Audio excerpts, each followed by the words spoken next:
Welcome to the special board meeting of the St. Peter's School Board, Wednesday, November 4th, 2020. This is a live stream, as you can see. We are not in the governor's room at the community center.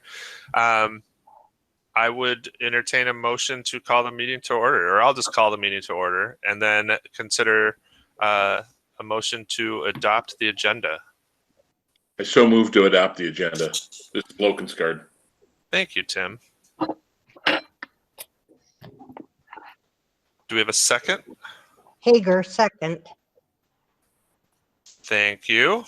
Now we'll do a roll call, as is customary when we're doing virtual meetings. Vicki? Hager, here. Bill? Aye. Thank you, Tim. Lokenskard, aye. Tracy? Stewie, aye. Leonard, aye. Motion carries. I think Drew's here. Excellent. Drew, do you want to weigh in on that vote? It's an aye. Awesome. Thank you. All right. Consider request to speak to the agenda. It's a little hard with the live stream and the meeting going on. If there is a question that needs immediate answering, the best thing to do, immediate or otherwise, I think, is to email our COVID information email. That'll go to the right people, and our administrators, superintendent can respond as quickly as possible to those questions that you have tonight. So that email again is COVID. Probably don't have to spell that for people, but I will. COVID dash information at stpeterschools.org.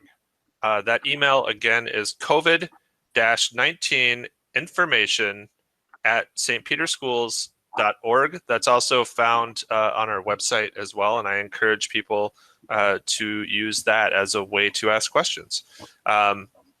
We have just really one main action item tonight, and that is to review our current COVID data and consider future change in learning models. So with that, Superintendent Gronseth, I'll let you take it away.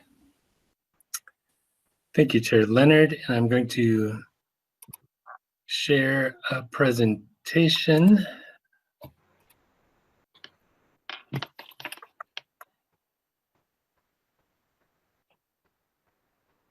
There we go. Is it up? Yep.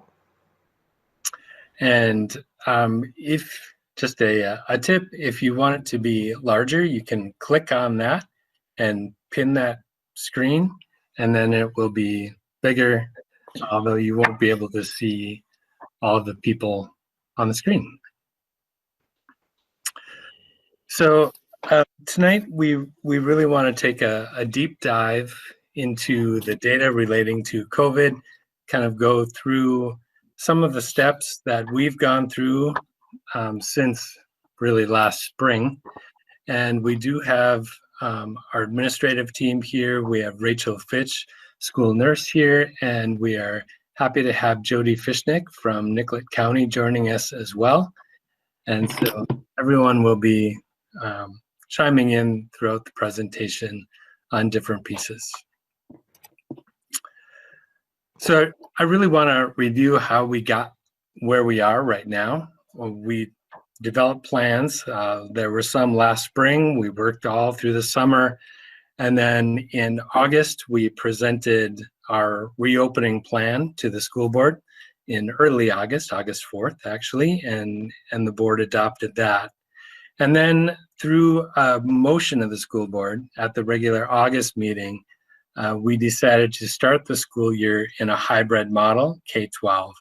And we really talked about leaning into caution and consistency, that we wanted to hold the safety of our students and our staff forefront in all that we were doing, and to hold engaging learning for our students.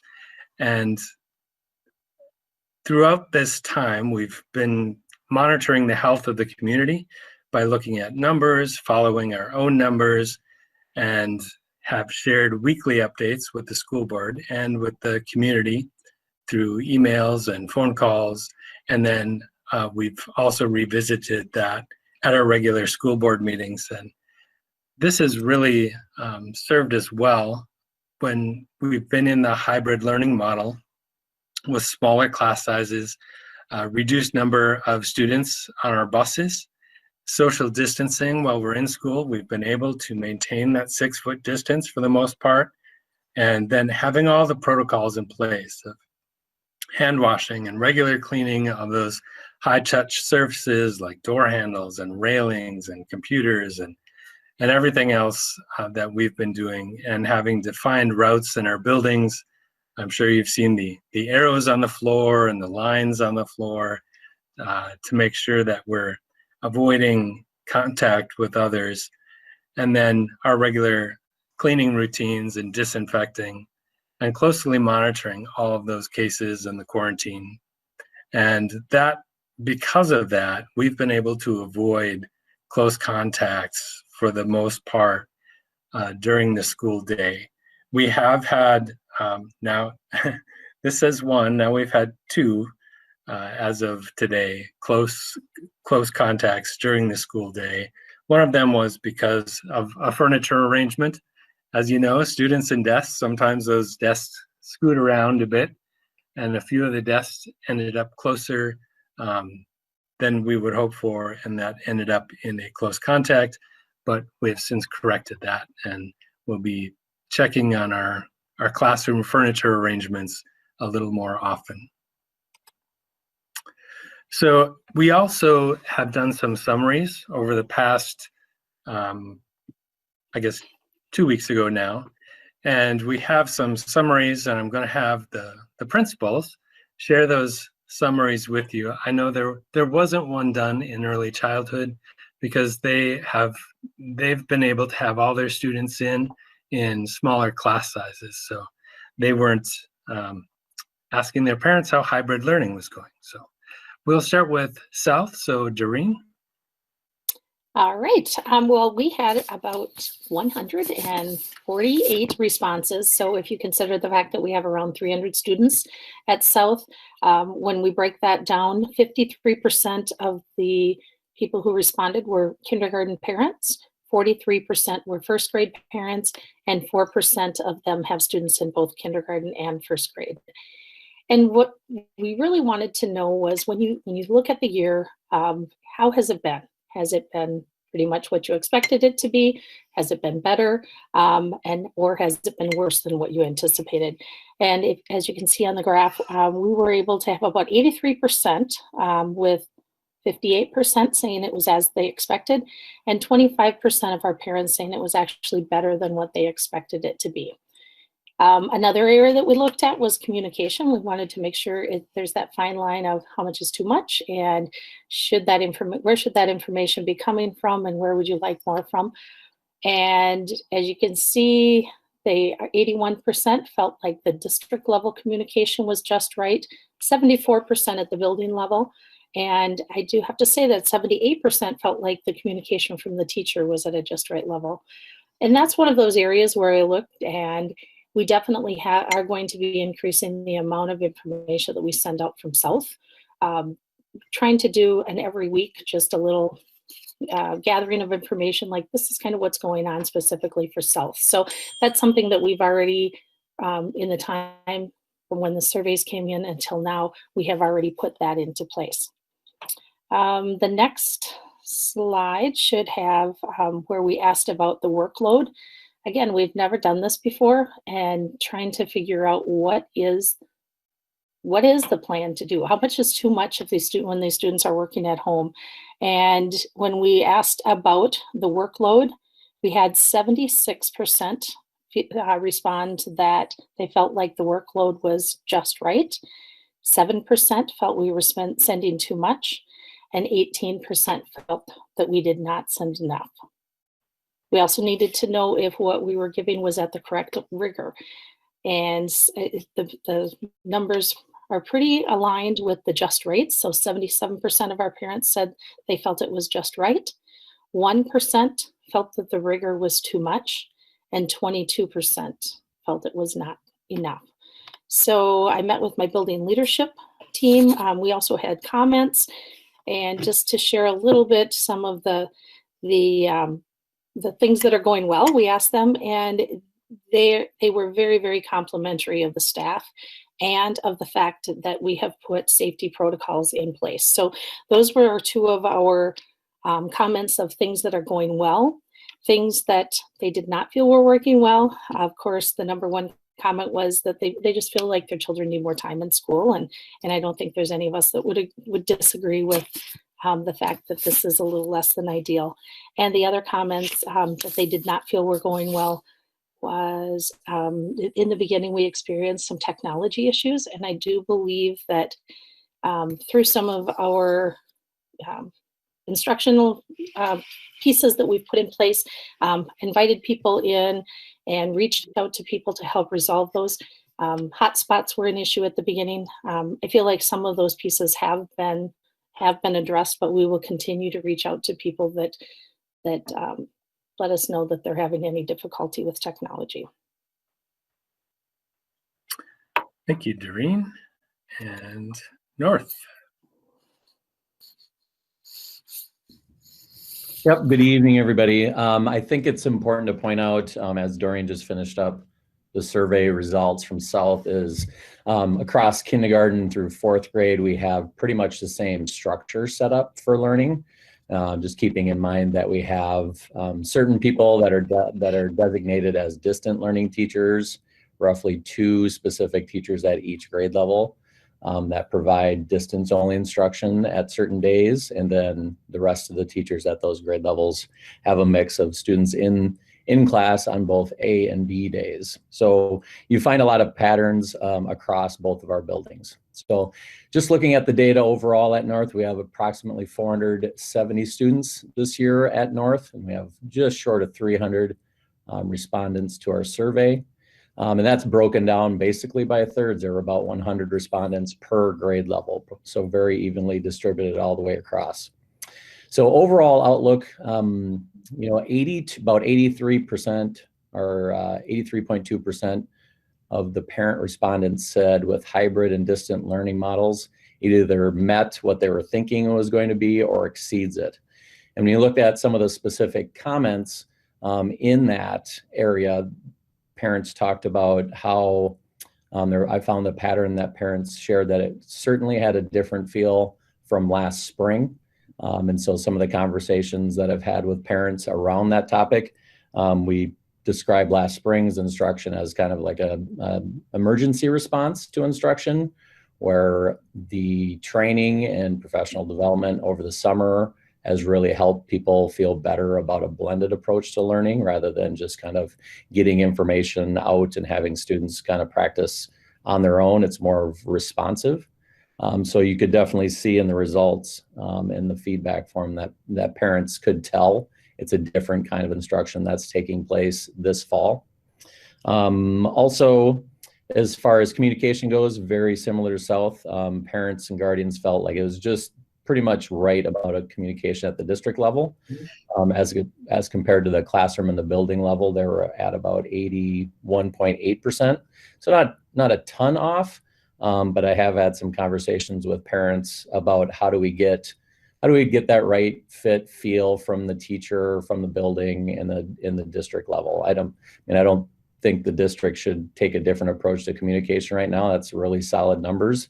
But I think what I felt in the conversations or the comments from parents was, you know, keep working on just that alignment of communication expectation and not too much. And some of the parents mentioned, since we use Seesaw for our virtual learning environment, there's a good contingency of them that really like that one-stop shop as far as using the family Seesaw app in order to see those announcements, as compared to Blackboard Connect messages or direct email messages or text messages. There's still multi-avenues to get information out to parents, and we always strive to try to use whatever method works and connects with the majority of people, but of course, people have preferences on how to get information as well. So just keeping the fingers on the pulse of that, just trying to find the right avenue and the right amount. As far as workload, and that's just the amount of work that kids get, They're saying, the majority is saying just right, just short of 30% saying not quite enough.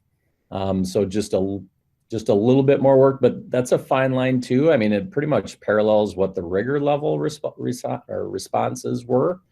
But I know when you look at the results, there certainly was a strong feel in the comments that, you know, please don't give my son or daughter like just busy work either, right? So it's just being really, really mindful of like, yes, I want the work to be at their level and challenging in the right amount, but don't just give them busy work either.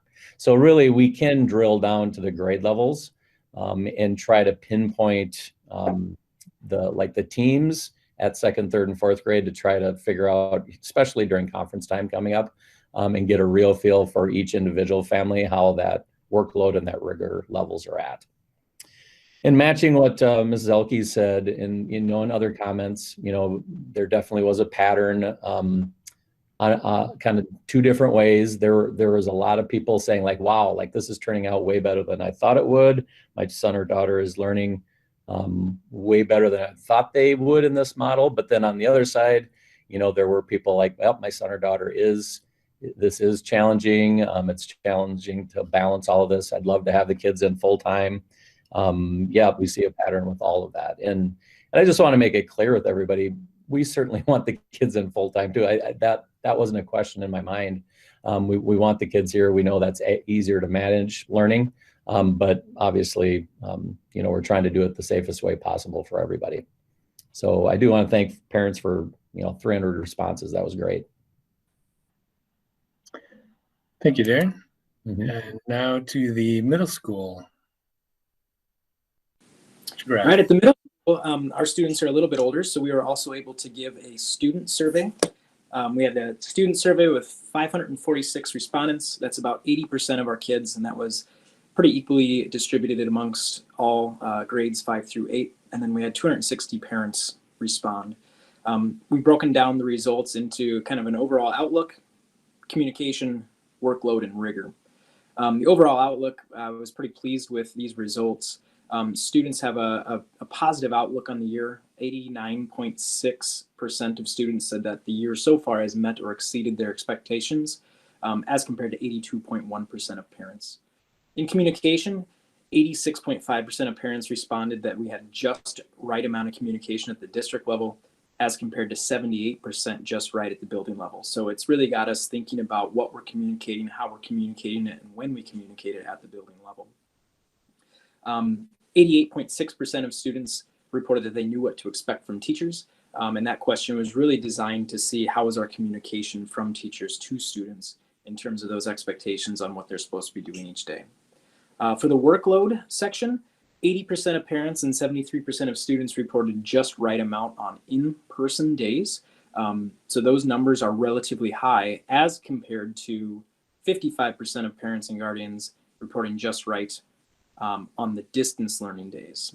And with that data, parents tended to skew more toward the not enough work. 15.9% said, 28.7% said not enough as compared to 15.9% too much. And not surprisingly, students were kind of in the opposite direction. Students, 61.5% said just right, but they skew toward too much work. So there's a little bit of disagreement there between parents and students. Parents tend to think not enough work on distance days, and students tend to think, hey, way too much, back off. So it's really got us thinking as a building, the amount of work that is out there and what is appropriate. And then kind of on the same level, but a different category, if you will, is rigor. So rigor and workload, two different things. Workload is how much time does it take me to do my work, and rigor is the level of thinking that goes into it. And about 80% of students and parents reported just right on in-person days. We feel really good about what we're able to deliver on those in-person days in terms of the just right level.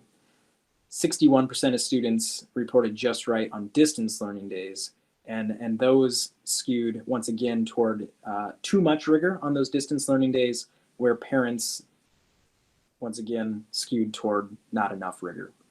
So still working toward finding that balance of of just right level on those distance learning days. Thank you. And Principal Engeldinger.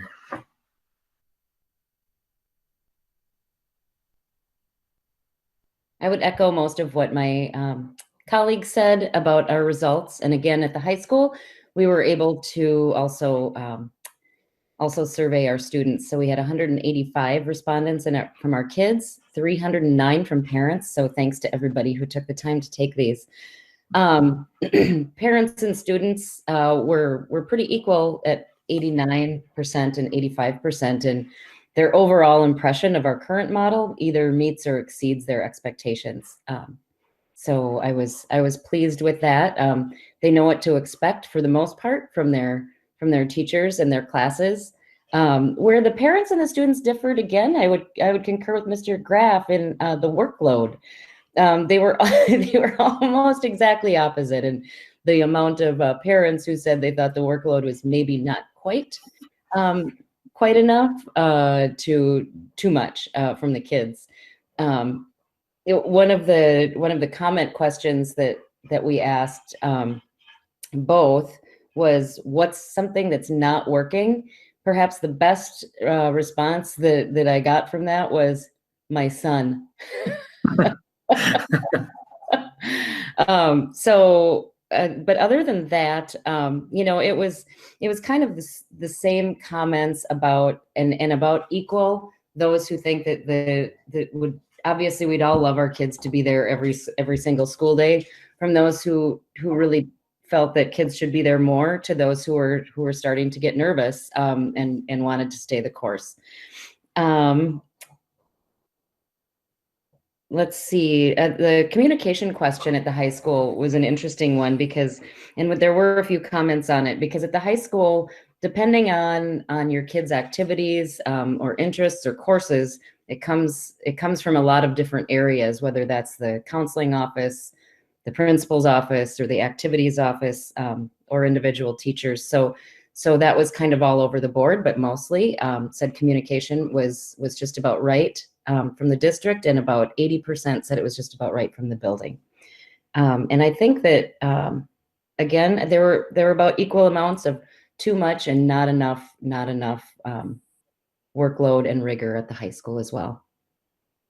I also, another good, some good comments from the kids. Kids are always dead on in their comments, and so they gave some really good feedback on what was working, and they most of them took the survey really seriously. So I appreciated that. And to the rigor question, it was interesting. I had a couple of comments from kids saying they didn't know what that meant. So from that, I take it we need to up the rigor. Thank you. Yeah. Before we move on from surveys, were there any questions about the surveys?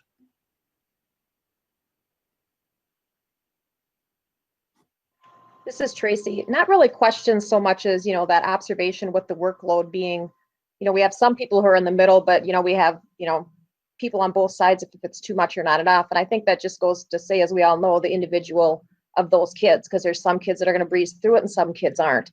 And so the other thing I think is people think that you should have like 6 hours of work because you're at school for 6 hours, but you're at school for 6 hours. But if you cut out the fluff of standing in line and going to lunch and doing all that, it's a lot less. So I don't know, what is the ideal amount of time that kids should be spending on work at home? So I think that's kind of interesting, but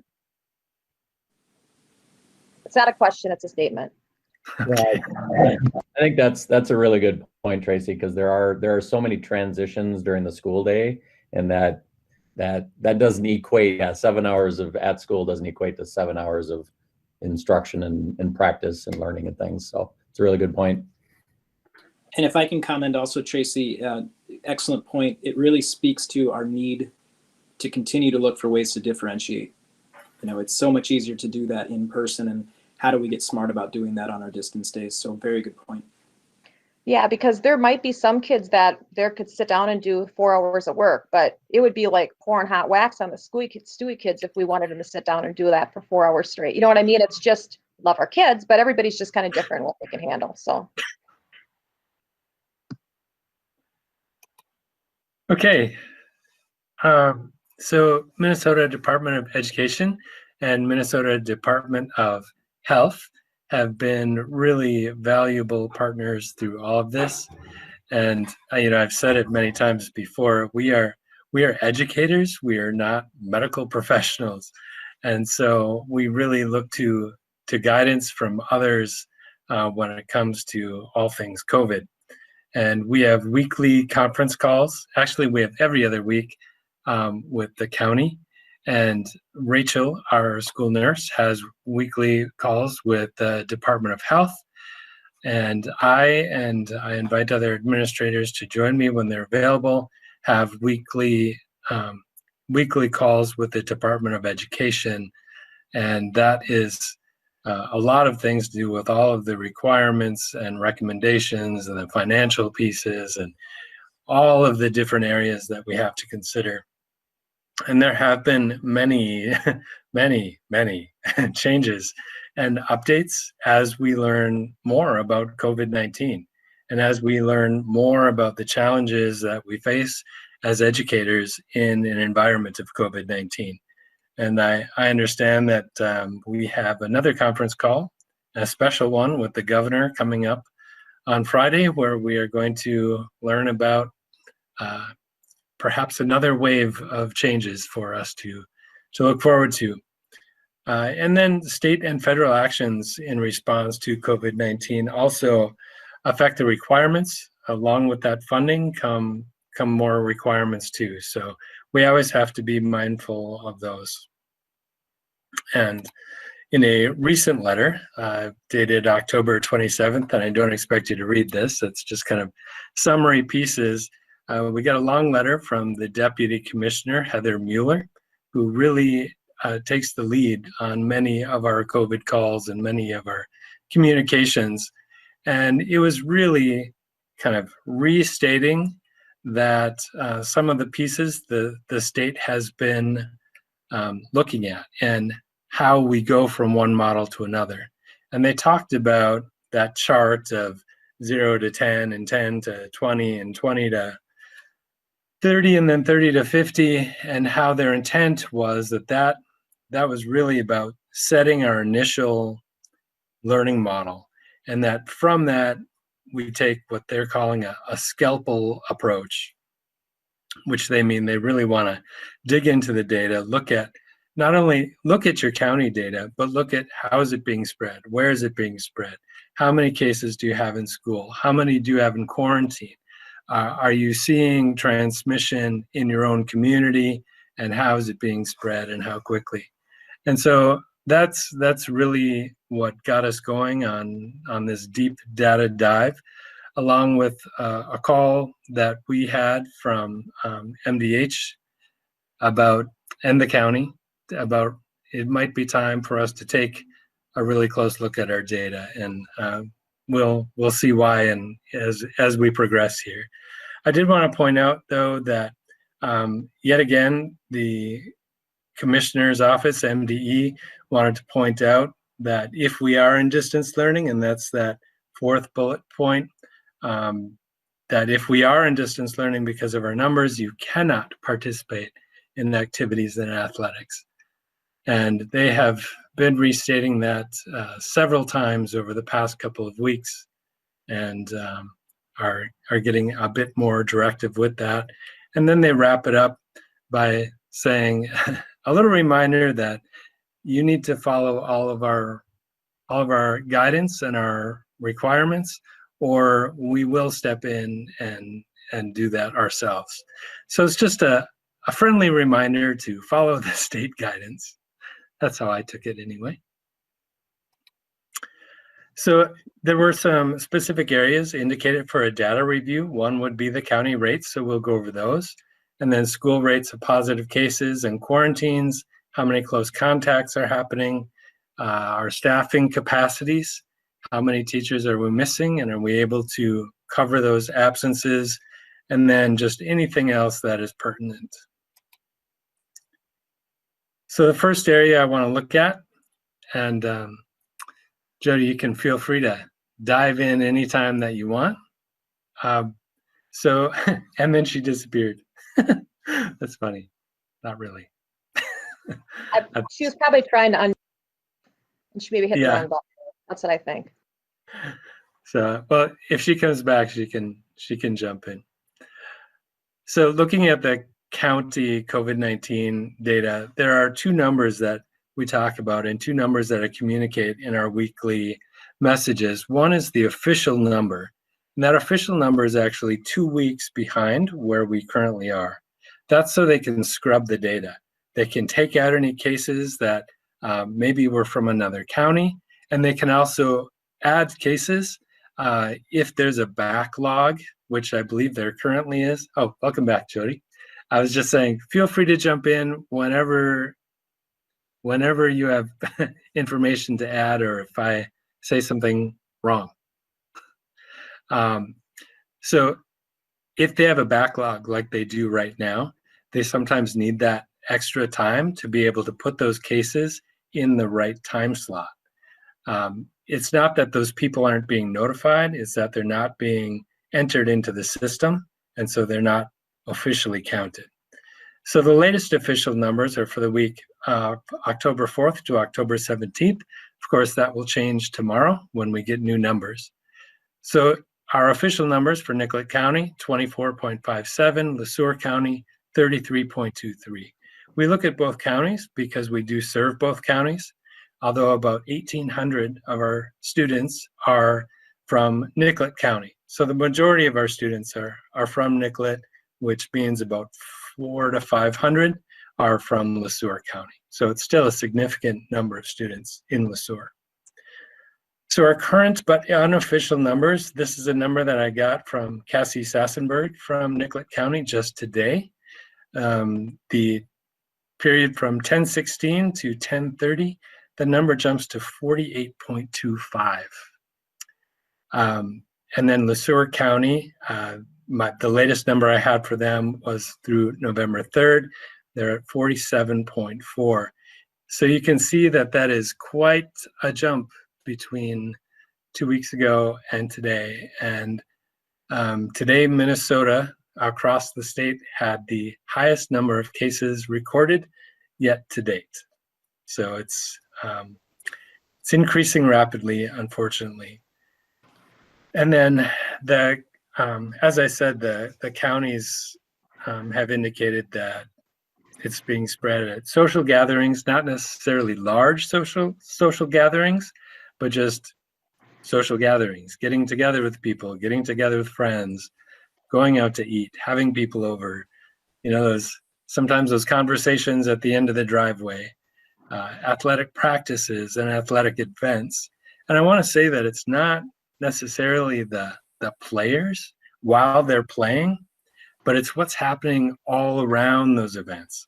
It's the people cheering in the stands and hugging after a win or hugging after a goal, or just really all of those activities that go around it. The transportation, we're putting them all on a bus and sending them off.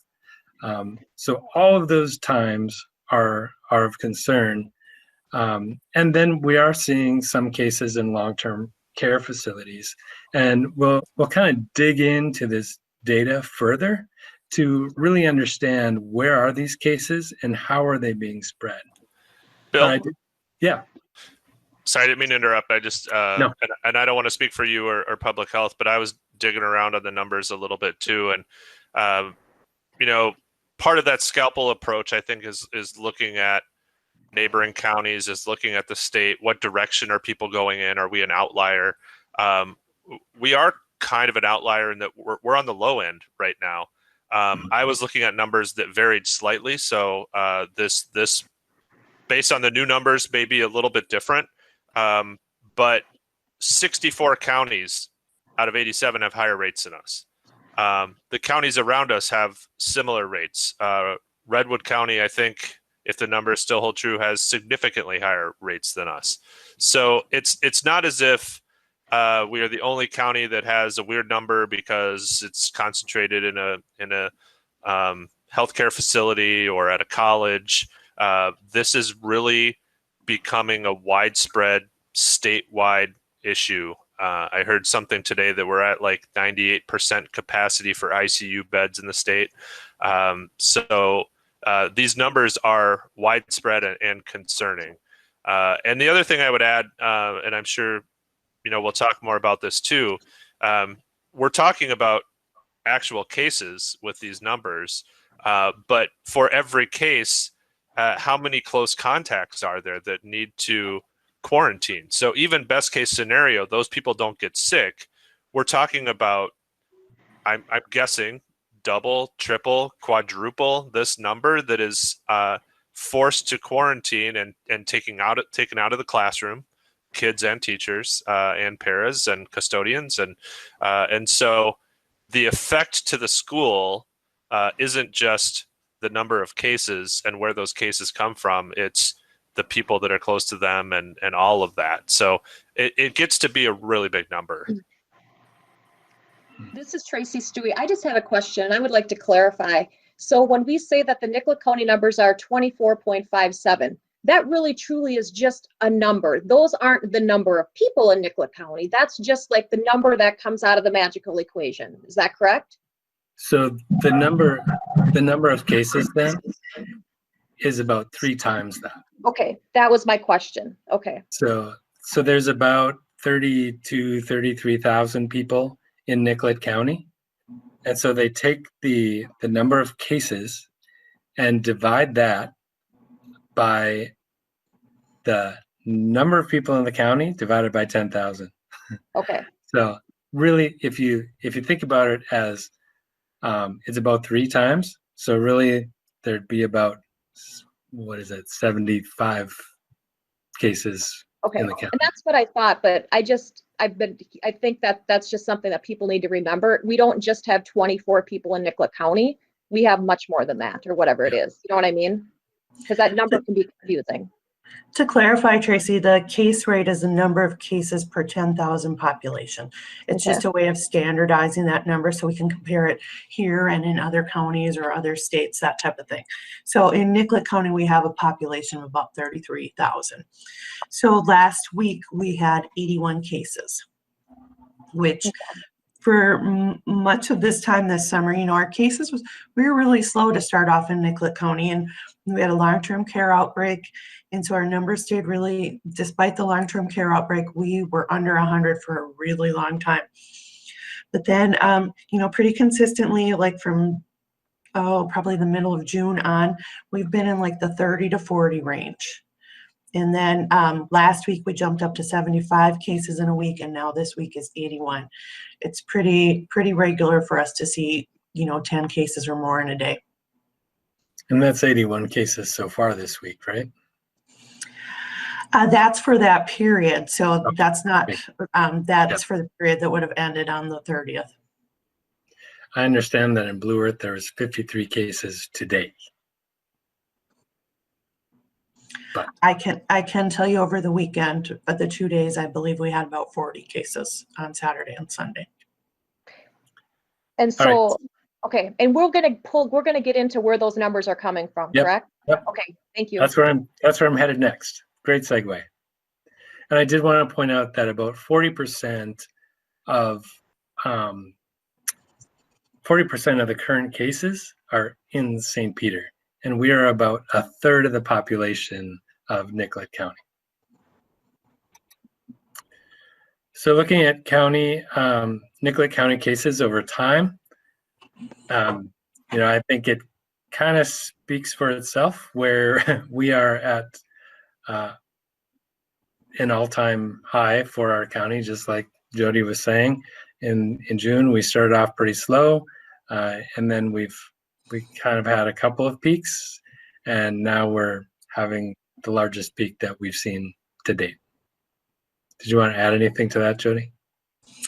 No, I think that's pretty accurate. Every week I was able to report, we have between 30 and 40 cases, because I also am on the command team for the Mankato area public schools. And so I give them a weekly report at our meeting, and we were very consistently able to say that. Yeah. And then this is how those cases are spread between age groups. So this 0 to 10 is there's 7 cases of students who are 0 to 10, and then it's kind of evenly spread across the age groups, which, I think when we all started this conversation, we were saying we'd likely see that more skewed to older population, and that we wouldn't see it so much in our younger children, and that just isn't proving to be the case. And kind of me, non-medical me, logical me, is saying, our younger students are a lot closer to the parents on a regular basis because they're sitting on our lap, or we're reading bedtime stories, or we're combing their hair, or we're helping them brush their teeth. We're doing all of those things that we do as parents with our young children, which puts us in a lot closer proximity to them for longer periods of time. I don't know, my teenagers didn't always like when I sat really close to them and read them bedtime stories. And so maybe that's why our teenagers aren't getting it from their parents so much. But we are seeing, and Jody could probably speak to this, that we are seeing families get it. We are seeing a lot more cases moving through entire families. We hadn't seen that until the last maybe month or 2 months, and it's not unusual to see it just slowly move through the family. I think if you looked at this chart for a longer period of time, so this is just the 2 weeks for October, but if you looked at the overall graph of all our cases, you would see a lot more in the 21 to 30-year-old category. That would be like, probably 175 or 200 cases. I don't know the exact numbers right now, but that's where you'd see the biggest concentration. Like Bill said, we normally think of it as an older person's illness, and we did have some numbers on the end, but actually if you looked at the only numbers we've had in older people really have been tied to outbreaks at the different long-term care facilities.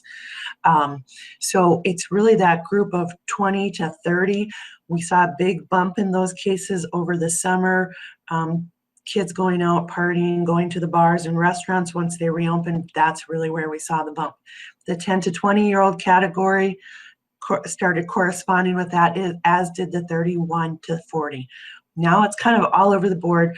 I think people are really seeing COVID fatigue. They're tired of this. It's not going away. We talk about how it's going away after Election Day, that type of thing. It's not changing.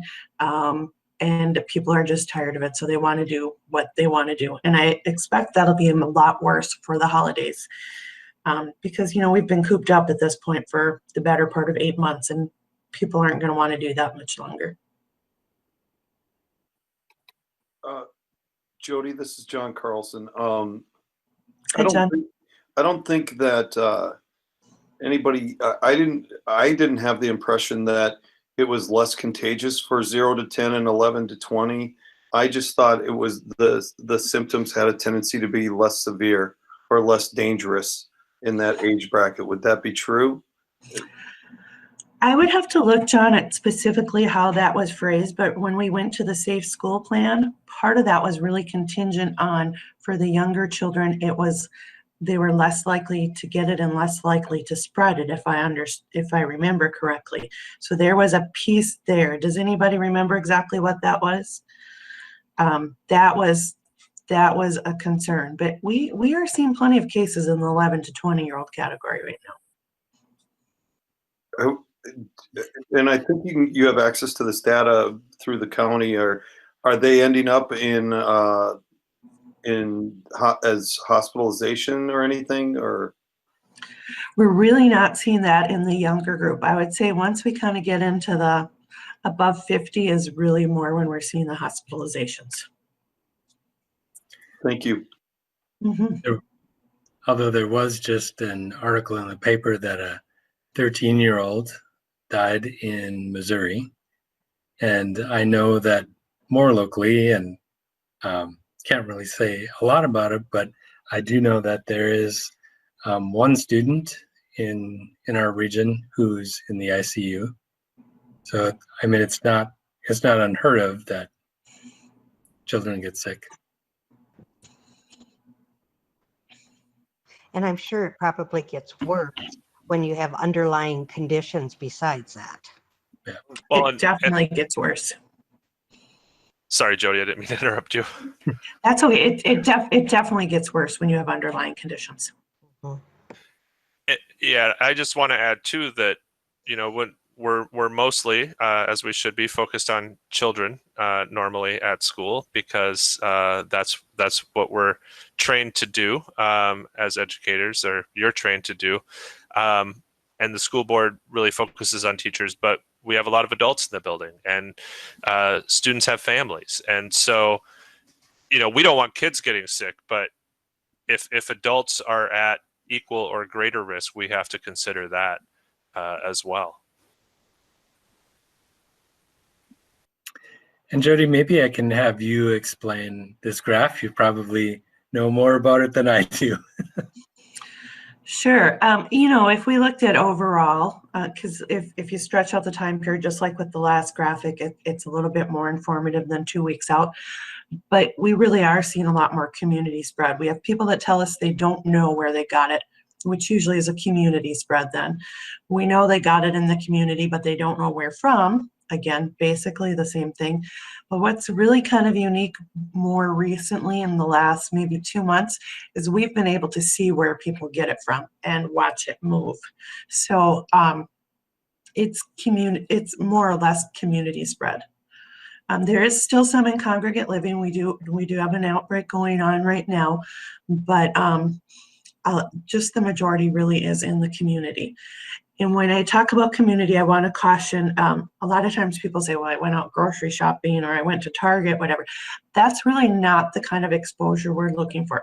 We're looking at within 6 feet for 15 minutes or more. Largely the kind of contact you're going to have just generally going out is going to be pretty minimal. You might brush by somebody. That's not something we're concerned about. You know, it's really more of the up close and personal for 15 minutes or longer. And is this including the college students too? This would include the college students, and we have seen a bump in college students. We didn't see one right away, but the last 2 weeks we've seen quite a bump in college students. Okay. And I suspect that after Halloween, both pretty much for most categories there, we're going to see a bump for that. You know, that's what today's Wednesday. So we've had Sunday, Monday, Tuesday, Wednesday. You know, probably by the weekend or early into next week, we'll start seeing a bump in cases for people that went out for Halloween and had Halloween parties. And I think we'll see that in the age categories. We'll probably see that in the school age categories, and we'll definitely see it in the college age categories. Say, Jody, this is Bill Soderlund. Hey, Bill. From the time a person is exposed to the 15 minutes within the 6 foot space, when would you expect the symptoms to occur or the infection to take hold? How many days are you looking at? We would say 5 to 7 would be pretty standard. So when we know somebody's been exposed, we put them on quarantine for 14 days.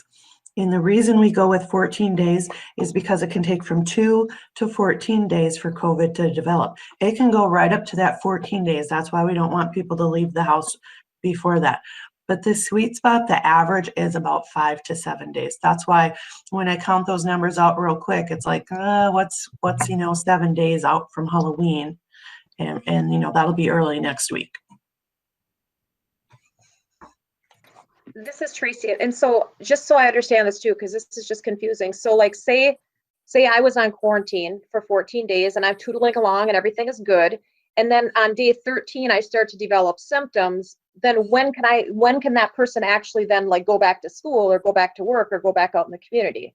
Does a new clock start then from when your symptoms start? A new clock does start, Tracy. Okay. So if you were on quarantine and then you develop symptoms on day 13, I would encourage you to get tested. And then once you got tested and presumably diagnosed with COVID, your clock would start over again and would go restart 10 days. Because 10 days is what we know is the longest the infection is the longest the infectious period lasts. That's why we go with 10 days for isolation, 14 days for quarantine. So 14 days to develop the symptoms. 10 days is because that's how long we know that you're infectious for. And it's been a learning process because COVID is a new virus. And so that's why, you know, the guidance kind of keeps changing a little bit, because at the longer period we have to do research on and really gather this information, then we can get better information and be more specific.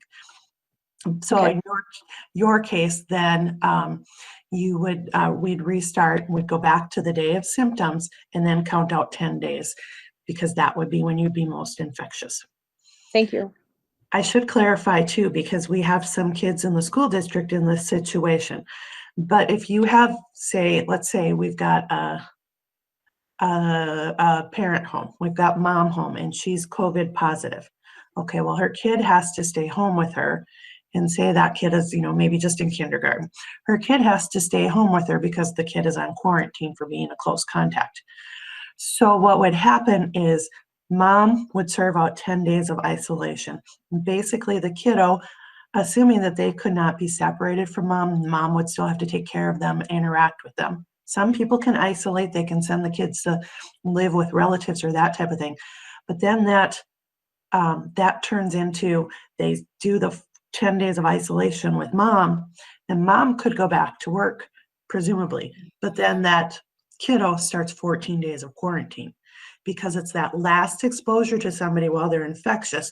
Then we restart the clock for the quarantine. So that means our kids could be looking at being out for 24 days. And we have seen that for both staff and students. So we do use a variety of sources of information. This happens to be from this website that I've noted on the bottom. And over time, I've kind of compared their data with the data that we receive from the county and from the state. And it has proven to be pretty accurate. And I consider it an unofficial source, but it does show that rate over time, and where the arrow is, that is their prediction of where it would be going next. And that does fall in line with what I've heard from Jody and from Cassie and from the state epidemiologist. And I can't remember who was all in that meeting now, but there's quite a few people suggesting that our numbers are going to continue to increase, and that there was growing concern about the numbers and the period between Thanksgiving and our winter break. This is for Nicollet County. Whoops. Okay, sorry, I did hit it. So that was Nicollet County, and then LeSueur County is predicted to go a little bit higher and a little bit faster, and they're predicted to be above the 50 mark within the week.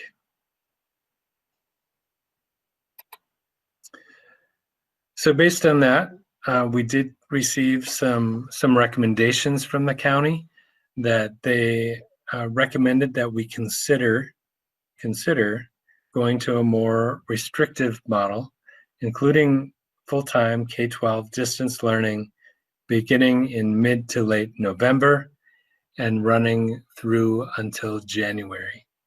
So that is their recommendation, and going through this data is what we're doing in response to that recommendation. We're looking at our data and digging into it. So when we look at our data in St. Peter's schools, we track the number of cases and quarantines, and thank goodness for Rachel and all of her her multiple spreadsheets that all of this is tracked on, and keep us up to date on all of this. So I do want to say that there haven't, to this point, been any positive cases as a result of exposure during the school day. we have had many students who have been who have had close exposures, but those are happening primarily outside of the school day. We now have had 6 close exposures during the school day. One of those was a staff member and 5 were students. And so they had to go into quarantine because of that close contact. As I mentioned before, one of them was due to a furniture arrangement, which we have since corrected, and we'll stay on top of that. So at the elementary level, we currently have 2 staff members with positive cases and 4 that are in quarantine. And among elementary students, we have 2 positive cases and 11 in quarantine. For our middle school students, we have no staff with any cases and 1 that is currently in quarantine. High school, 2 positive cases, or for staff. And for students at middle and high school, there are 2 positive cases and 24 currently in quarantine, for a grand total of 6 positive cases in the district among staff and students, and currently 40 in quarantine. That is the highest number we've seen in quite a while. I think I've talked more with Rachel this week than I have any time before this week. Not that I don't like talking with Rachel. So with the actions that you took last month regarding how we cover classrooms, between substitutes and staff covering for each other, we have been able to cover our absences so far. I will say we are threadbare, and it wouldn't take much more for us to be to the point where we just don't have the staff to cover anymore, and we would have to start sending people home. And honestly, I mean, I'm not sure how many people went home just today, but it could be like, okay, today's the day. We don't have the people, because it's always just an exposure, a phone call away. So we worry about that. So based on what we know from the county, what we know about the communities surrounding us, the advice that we're getting from medical professionals and the epidemiologists, and what we're seeing in our own rates in our own schools, and the number of exposures and positive cases that we're learning about just this week, we are recommending that we consider moving to an all-distance learning model for middle and high school students beginning November 23rd. Now, if the numbers decrease, if this falls off, we can stop this. But we want to make this recommendation far enough in advance that people know about it, that our staff can plan for it, that our families can plan for it. And so I would rather make the recommendation and be able to back off if the numbers drop, than to announce this as a surprise the day before it happens. We would hope to return to a hybrid model by January 4th.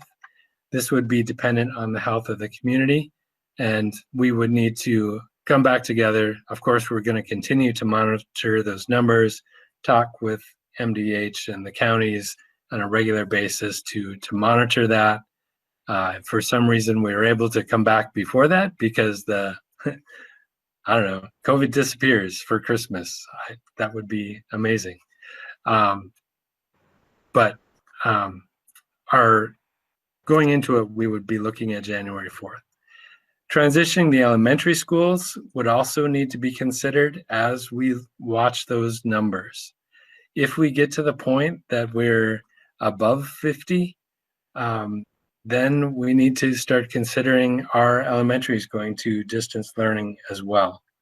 I would recommend that when we come together for the November 16th board meeting, that we look at these numbers again and decide on elementary at that time. So we're a little bit farther down the road.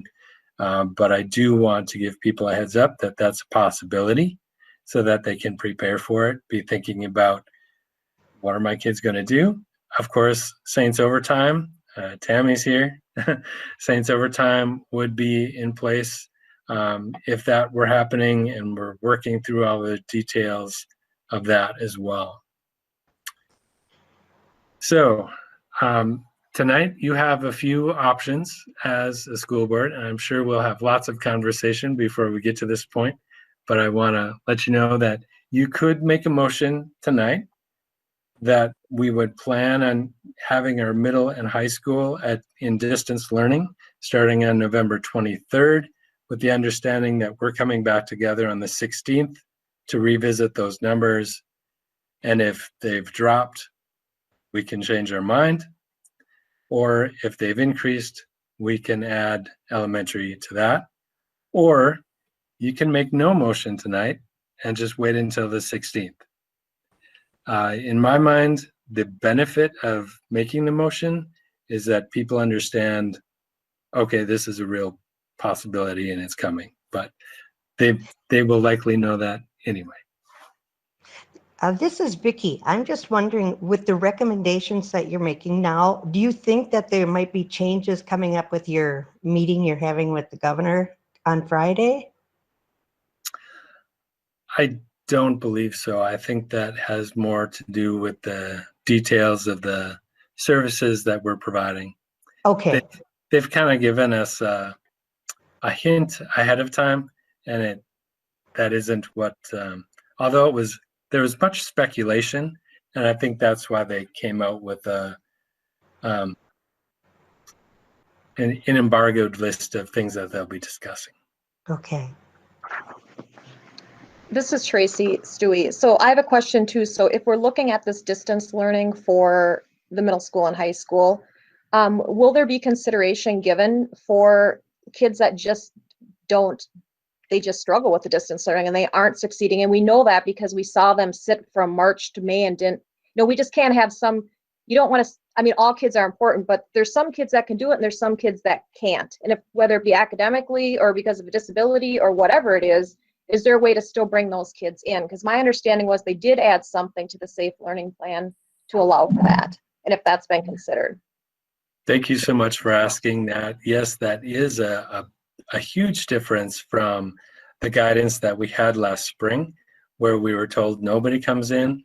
That guidance was changed to say that an IEP team could come together, or a support team could come together and make the decision that a student would highly benefit from some in-person services, and we could arrange for that even while we are in distance learning.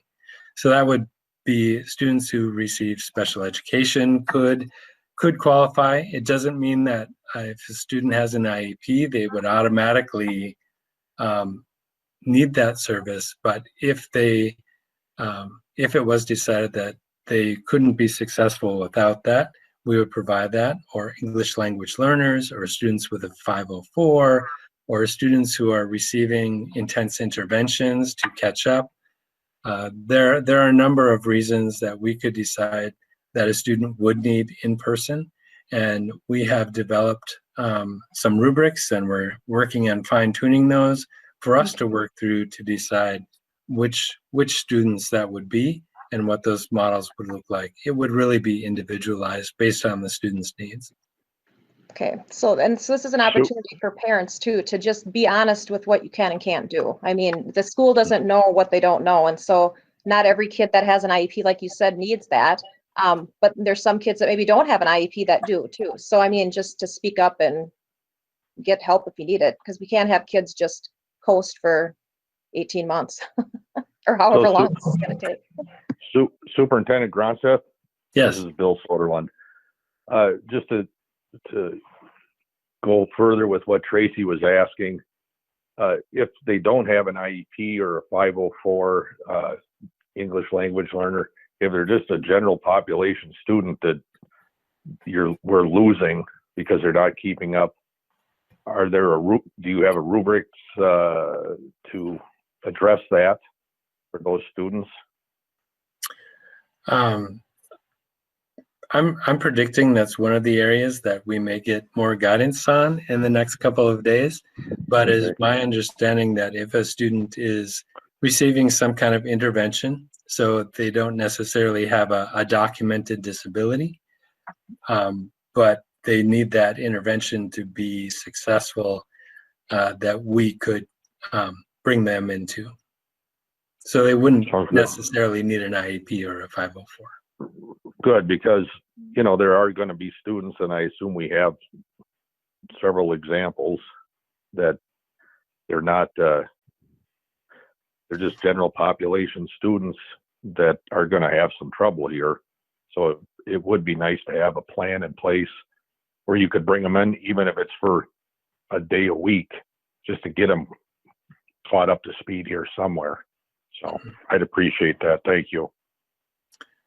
Yeah, and sometimes that support could be electronic too. That would work for some students to have a little more synchronous time with a staff member.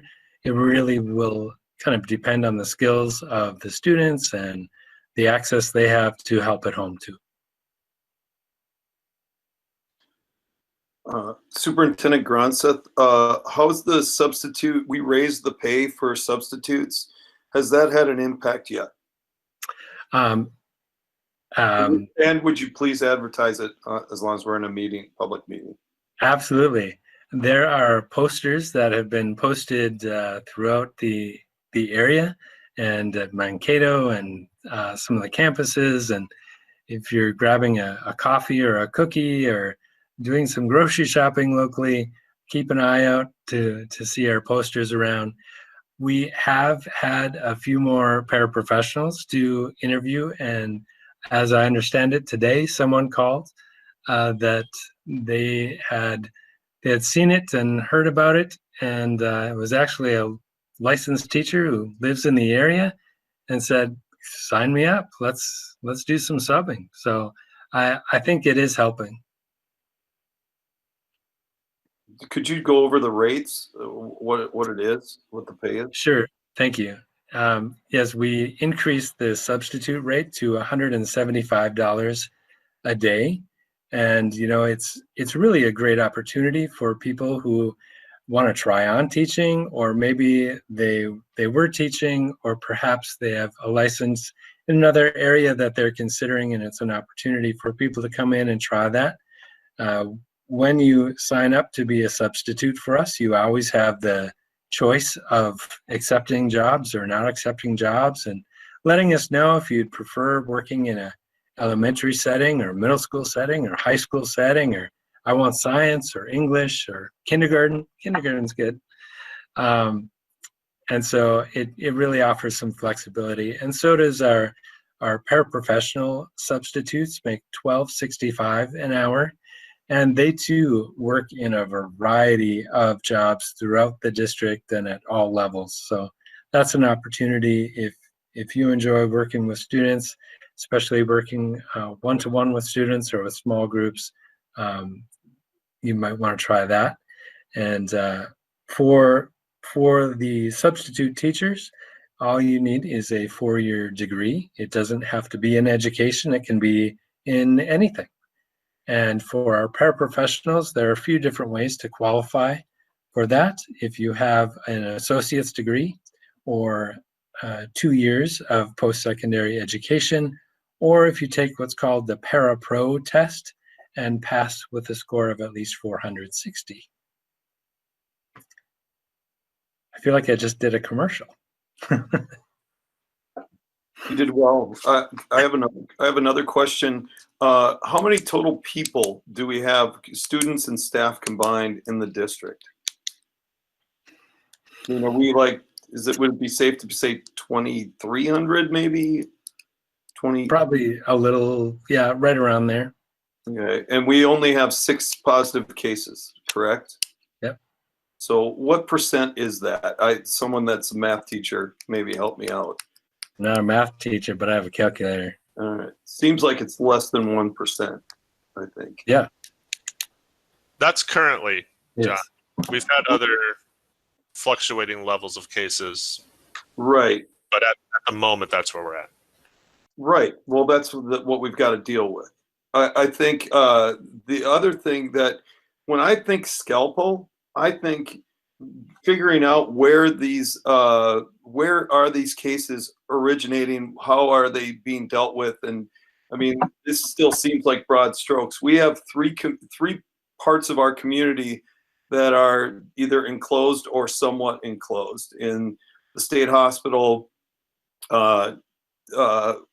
assisted living, and Gustavus. And I know there's a huge spike at Gustavus. I think that's going to be reflected in the county evaluation or the county numbers.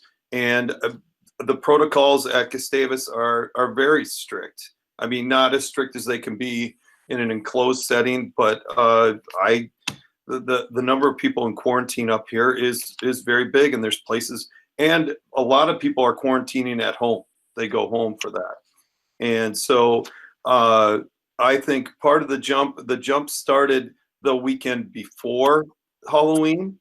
That was when we saw a bigger jump. And but those people have been taken out of circulation, so to speak, with quarantine. And even, I mean, there's so many in quarantine that are connected to or were around somebody. The contact tracing, I guess, is what I'm saying, is been very thorough up here. And so I think that's part of the numbers.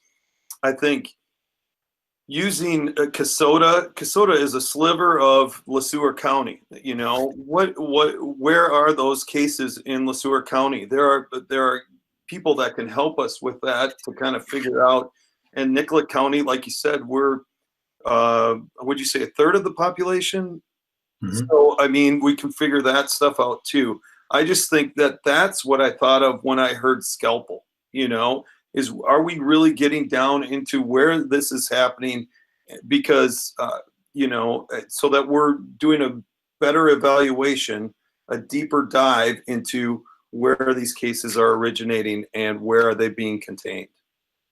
I think I did mention that about 40% of the cases in Nicollet County are in St. Peter. Right, but then even further, how many are in assisted living? How many are at Gustavus? I think would be a relevant question. Yeah, I think you're right, John. Going back to something I said earlier, though, there's 64 counties in the state that have higher rates than us. So, you know, Redwood County, to my knowledge, doesn't have a college. They may have their own pockets. They may need to take a scalpel to that, but it is definitely clear that Minnesota is experiencing a lot more cases of COVID at the present than we were a few weeks ago. So I think we do want to look at those numbers. I myself would look a little bit more towards the scalpel approach if Nicollet County were an outlier and you had LeSueur and Sibley and Brown and Blue Earth half as much as us. That's not what we're seeing right now. We're all kind of in that same boat of that 40 to 60 cases per 10,000, as I understand it. Well, just to follow up on that, Ben, though, I mean, the South Central Service, lots of districts around us have numbers that don't reflect the teaching model that they're currently in.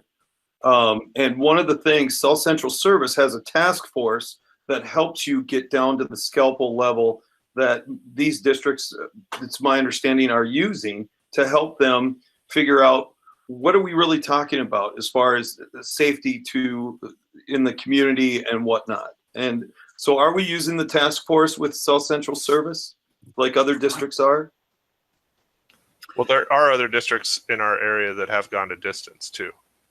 I agree, but there are people that haven't and have been in different learning models that don't reflect the numbers that are coming from the county. Does that make sense, Ben? I mean, I acknowledge that there probably are districts that have decided as a school board to go against the MDH guidance. I acknowledge that. Whether it makes sense to me or not is a different story. Well, I don't think the MDH would let you get away with it unless you could provide that deep dive, that scalpel approach as to why you think your school district is an exception. I think it's very clear that you must follow unless you can justify why you should be able to stay in a different learning model than what the numbers reflect. When we met with the county, and Jody was in the meeting too, along with the state epidemiologist, and I did share that we were not seeing that transmittal during the school day, and I really do believe that that is because we have been in the hybrid model. We have been able to distance. Other schools have had hundreds of students in quarantine because they haven't been using that social distance. They've had more close contacts during the school day than we have, and I think that's a celebration. And they agreed that they thought we could continue, and for right now, but they are concerned that these numbers are going to continue to climb in the community and that we will begin to see more. Part of me really, I want kids to be here too, but I also want to be really mindful that I don't want to wait until it's too late either. So are we using South Central Service Co-op to help us with this project? And maybe Jody can speak to this. I believe Nicollet County has opted to do their own work on this and opted out of the regional model.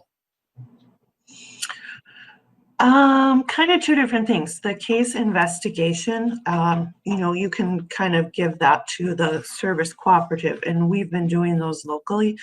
So if we have a case in the school, Rachel and I work together on those.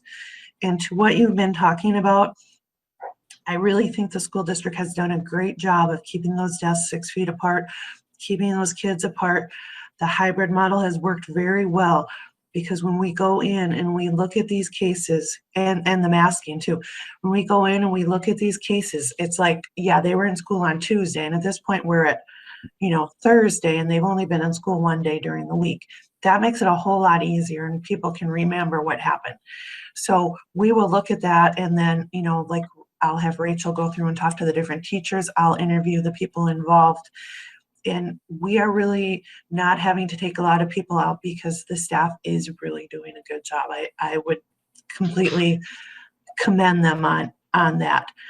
I think there's a couple different, so let's go back to, so the regional support team is kind of more, so if we get a case in the school, after Rachel and I get done deciding what to do about it, I will email them, let them know about the case, because they get notified of the case by Rachel.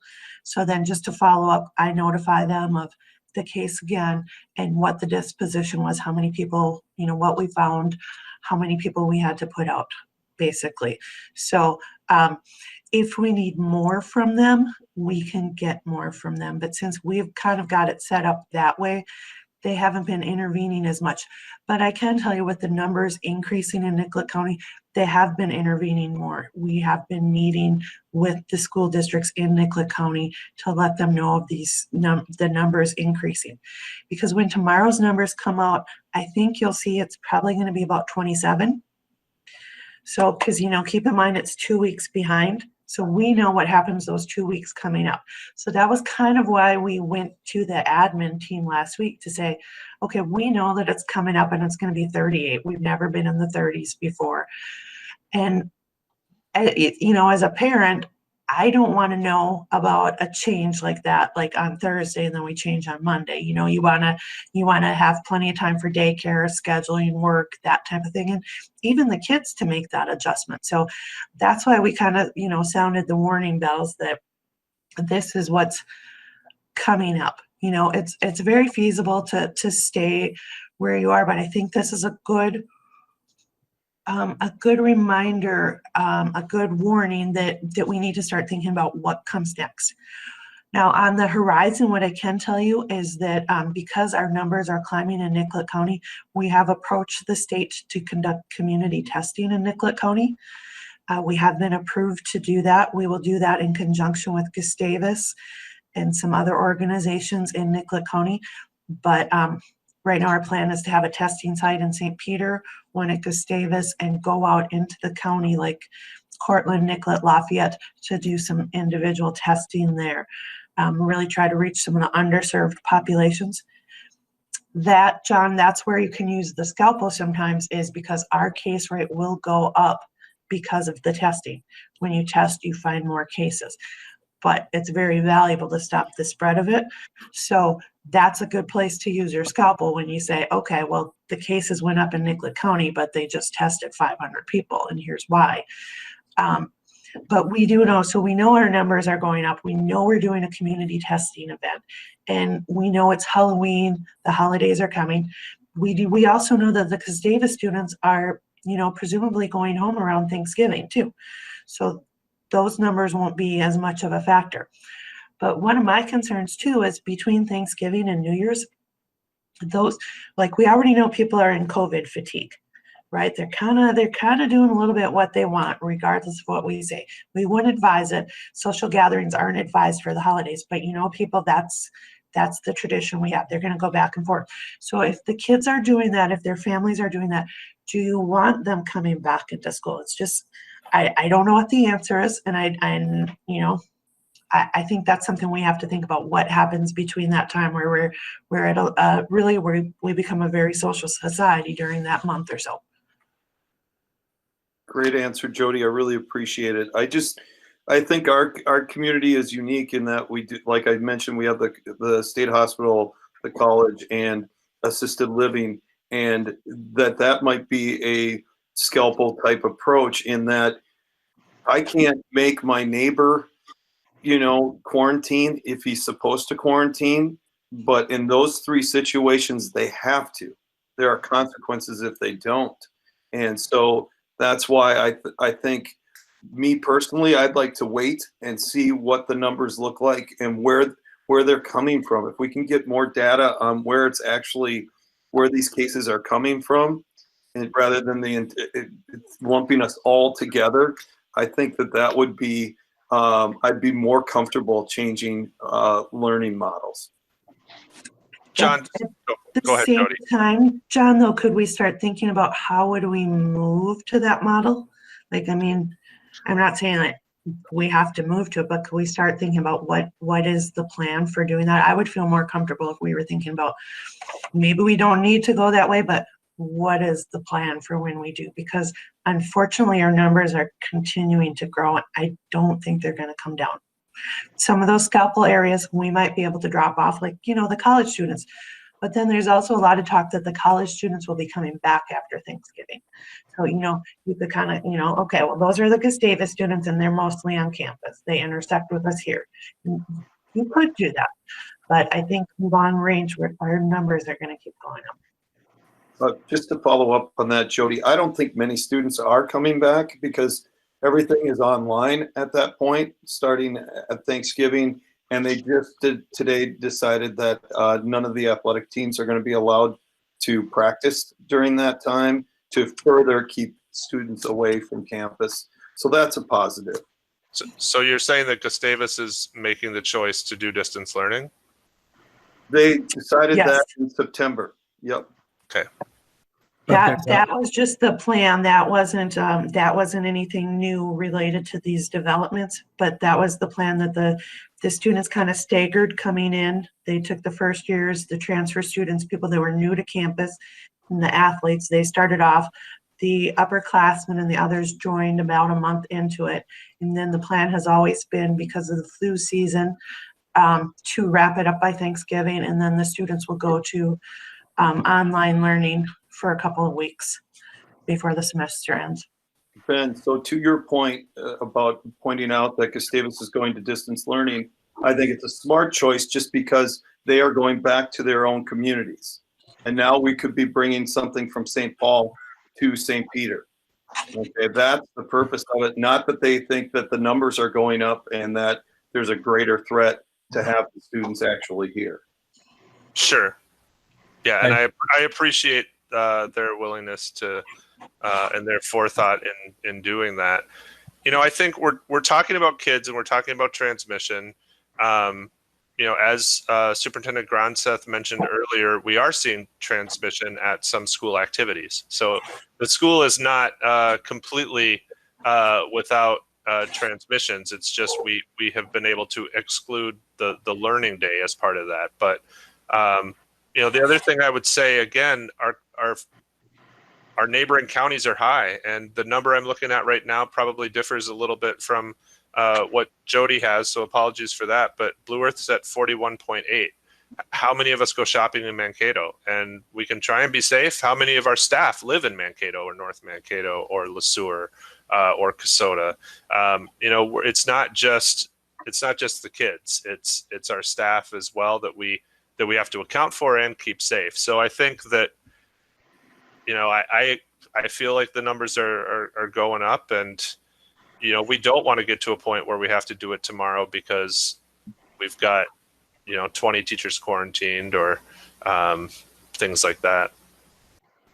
This is Tracy Stewie. I'm kind of more leaning to what John is saying too, in that I feel like we should wait only because when the numbers were down, we didn't feel the need to kind of plan ahead for us to possibly go to a less restrictive. So if, you know what I mean? So it's like, why are we now also the numbers are up and we're going to go? I'm not saying we shouldn't tell people that, hey, you know, stuff is getting real and you should consider it.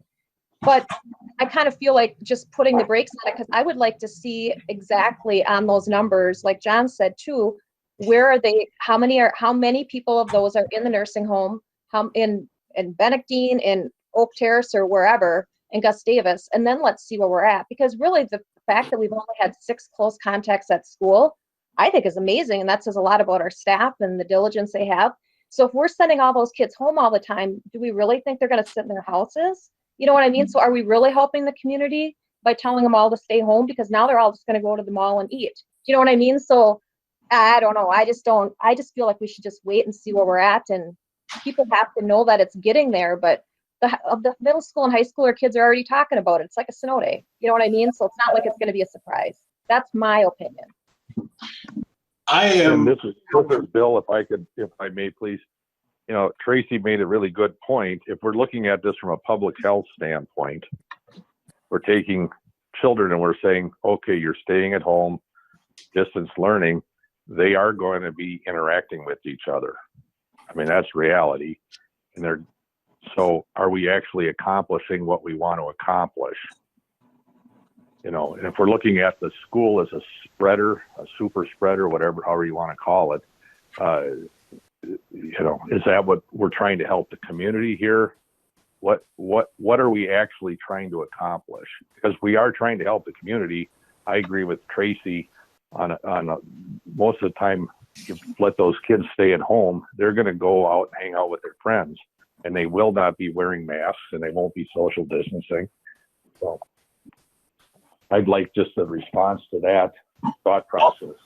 Well, Bill, I would like to hear what Jody has to say again, and she can reiterate it because she is a public health expert. And I would just say that, you know, if you believe that's happening now, and then those kids are coming back into school and interacting with staff and other kids in a different way than maybe they are off campus. And then you have sports and activities as well. But continuing to do a hybrid model will not prevent students from interacting outside of school either. So, but Jody, you heard this. If you want to maybe try and answer that, or talk some more about what you recommend. I mean, I definitely see where you're saying where you want to see the numbers and make sure that that's the reality and see how that impacts, the school itself, that the school is really kind of a safer place right now. I see that. That's what I hear you guys saying, and that makes sense. But I do see our numbers going up, and I do see it when kids are off. I do see them, like we've had kids go sledding together and we've had to quarantine them. We've had kids playing football together. We've had to quarantine outside of school. So, but I think this is all good. I mean, we may not come up with the answer tonight, but I think it's really good that we're having these discussions and really looking at all those different ways. Because I mean, I can appreciate scalpeling and, the numbers might look different when there's not Gustavus students on the campus or when, one of the outbreaks subsides right now.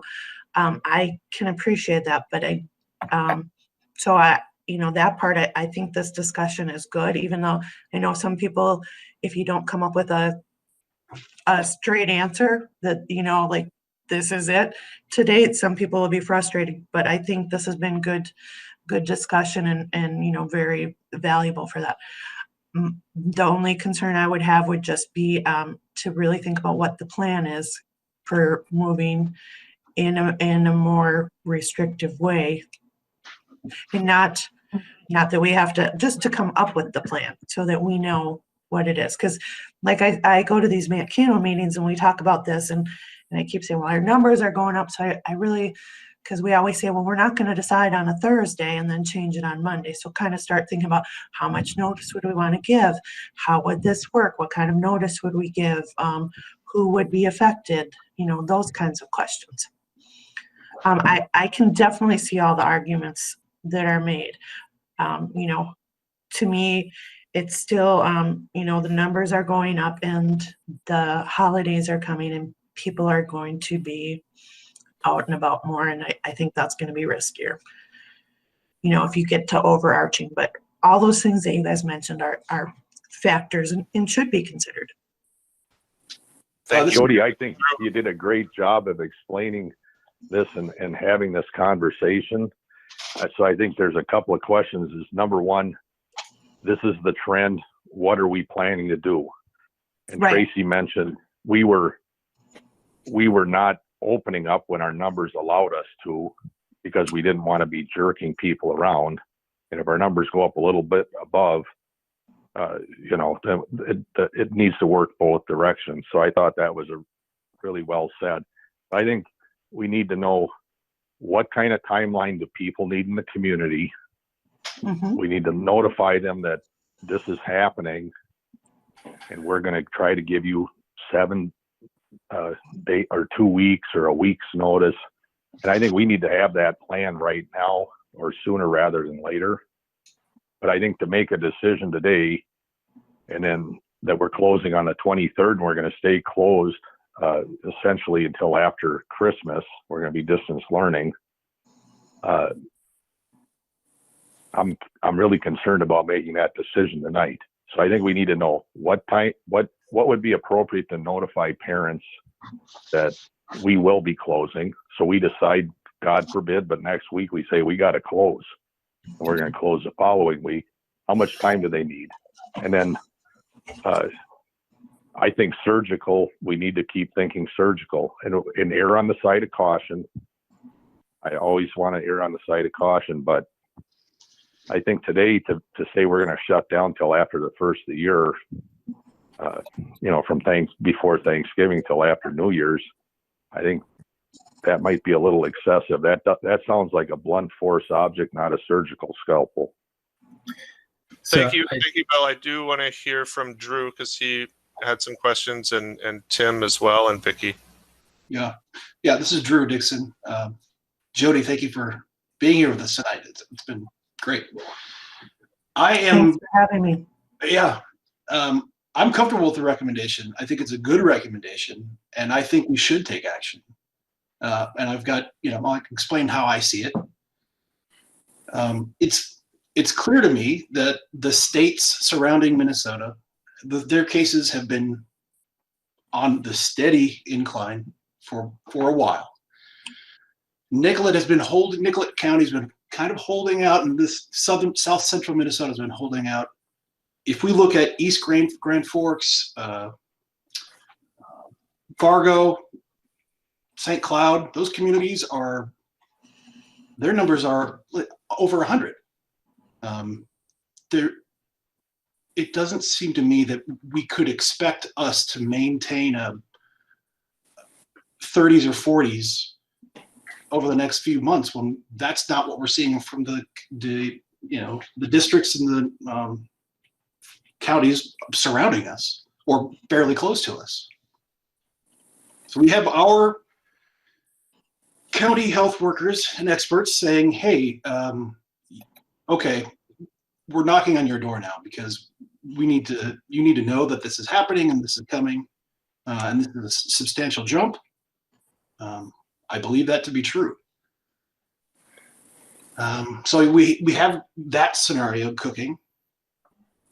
We're all worried about having enough personnel to keep buildings open. I mean, it would be awful if all of a sudden South had a few teachers out and we can't do it anymore. We have to, close the building or close 2 buildings, or we just don't. We really can't be in that situation. And I think, even if we made a plan saying, all right, families, next week we're going to close, I still think that's too quick. I think we need to plant that seed now. The natural timing of this works well. I know that other districts are looking to do very, very similar things.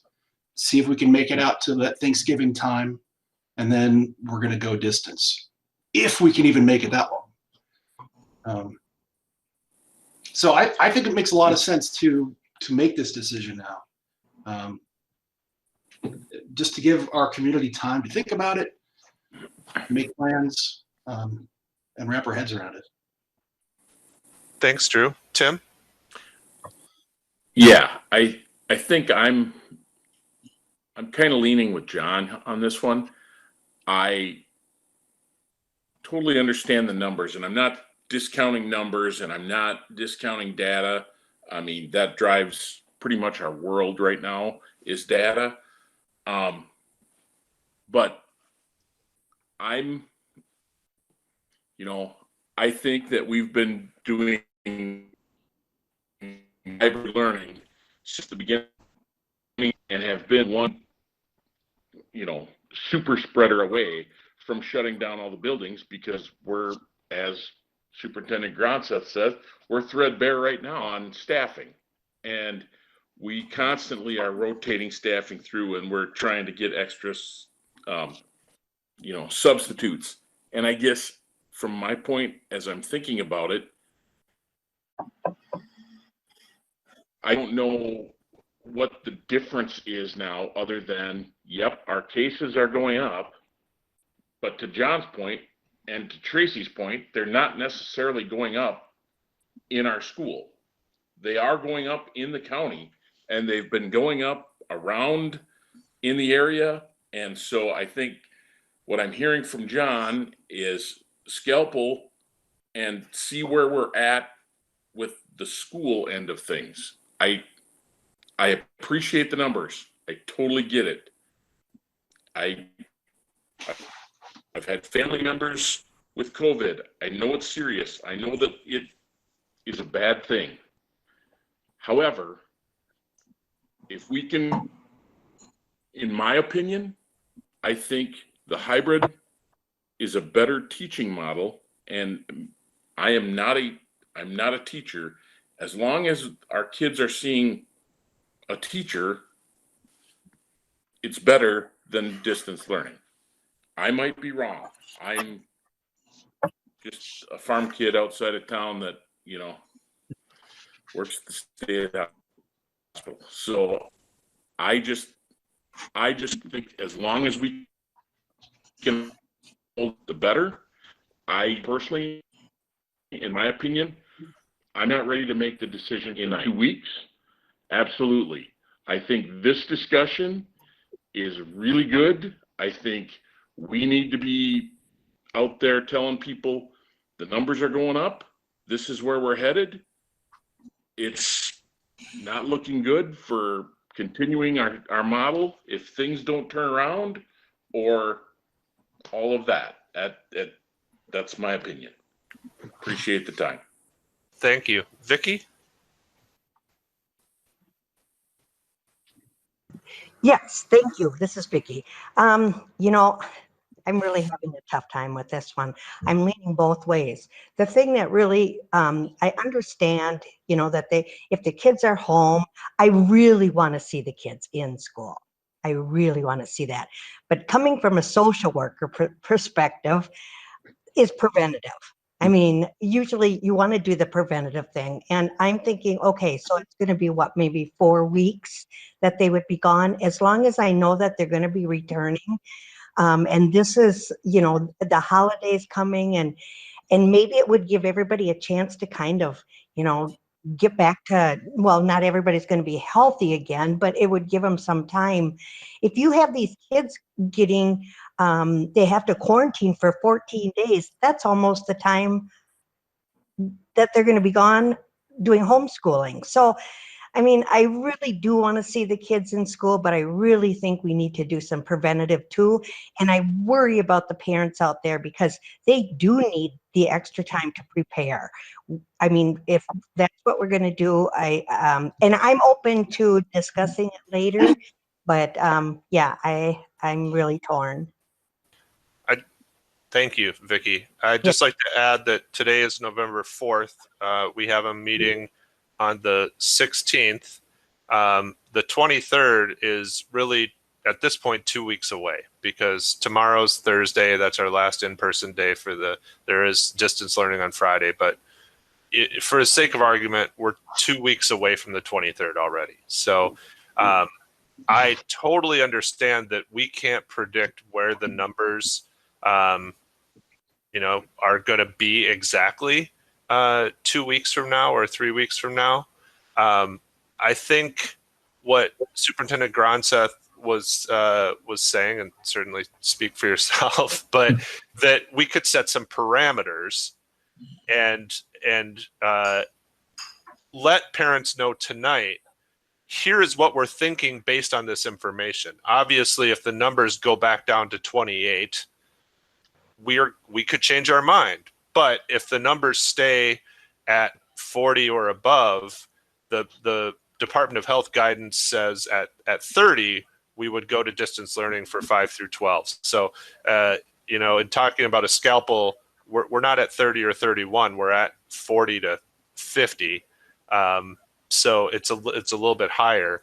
But we could at least let parents know this is what we are thinking. This is what we will do if these numbers stay where they're at, go up. If they don't, or they're lower, we won't do this. But that'll give parents a couple of weeks to figure out.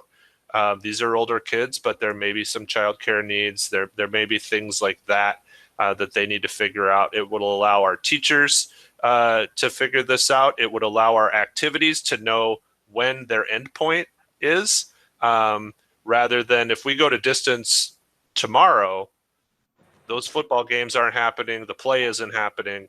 But if we're able to say, hey, set this date, if you could move things around or you can do things a little differently, we can still make these things work. It's a nice transition before winter sports start. So I think that's what we're talking about. We're not talking about a finite decision that we can't revisit on the 16th. We're talking about setting some expectations and parameters.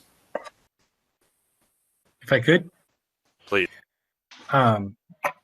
So if it's been, I can't remember when we had that meeting with the regional team. Was that last week? I think so, yeah. So, you know, one of the things that I'm charged with as superintendent is to follow the guidance of the state, and also to take care of our staff and our students. And you know, that it's a challenging role for educational administrators without COVID. right? To make sure our kids are educated and that everyone is safe and healthy and having a good experience.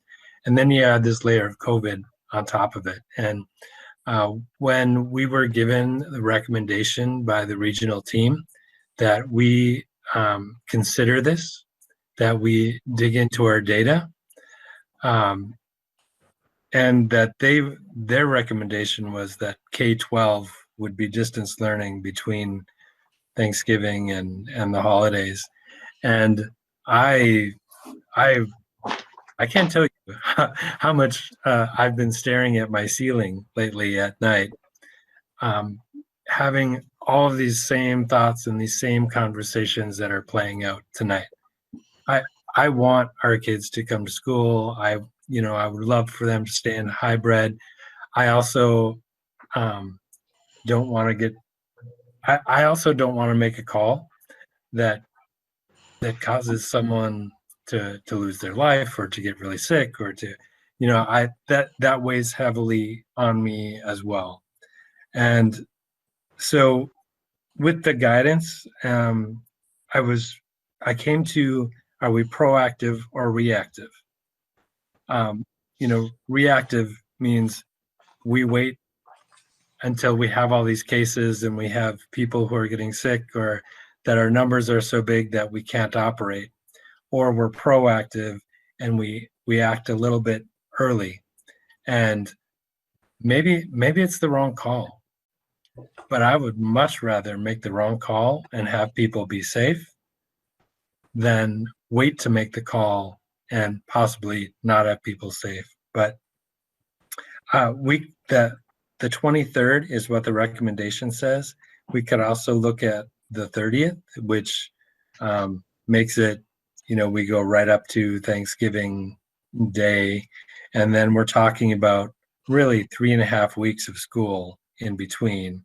And then you have the holiday break on there that brings you through the January piece.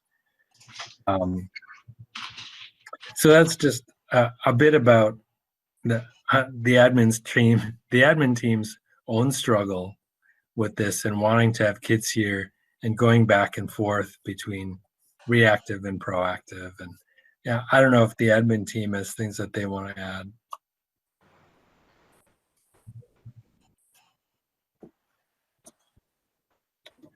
I don't know if it's helpful at all, but I put it in the chat room that as you're pondering your decision in that time between when kids would be coming back from holidays, there are actually 9 in-person days at the most per kid. If that's helpful in any way. Ben, I think the community should be on notice from the vigorous discussion that we had tonight. I think that this is definitely being considered seriously. I need to see a little more scalpel-like numbers personally. I'm 1/7 of the board, but I think it would be smart in our weekly Sunday night thing to make sure the community knows that we are seriously considering this, and that administrators should have a plan in place in case we need to move to distance learning. But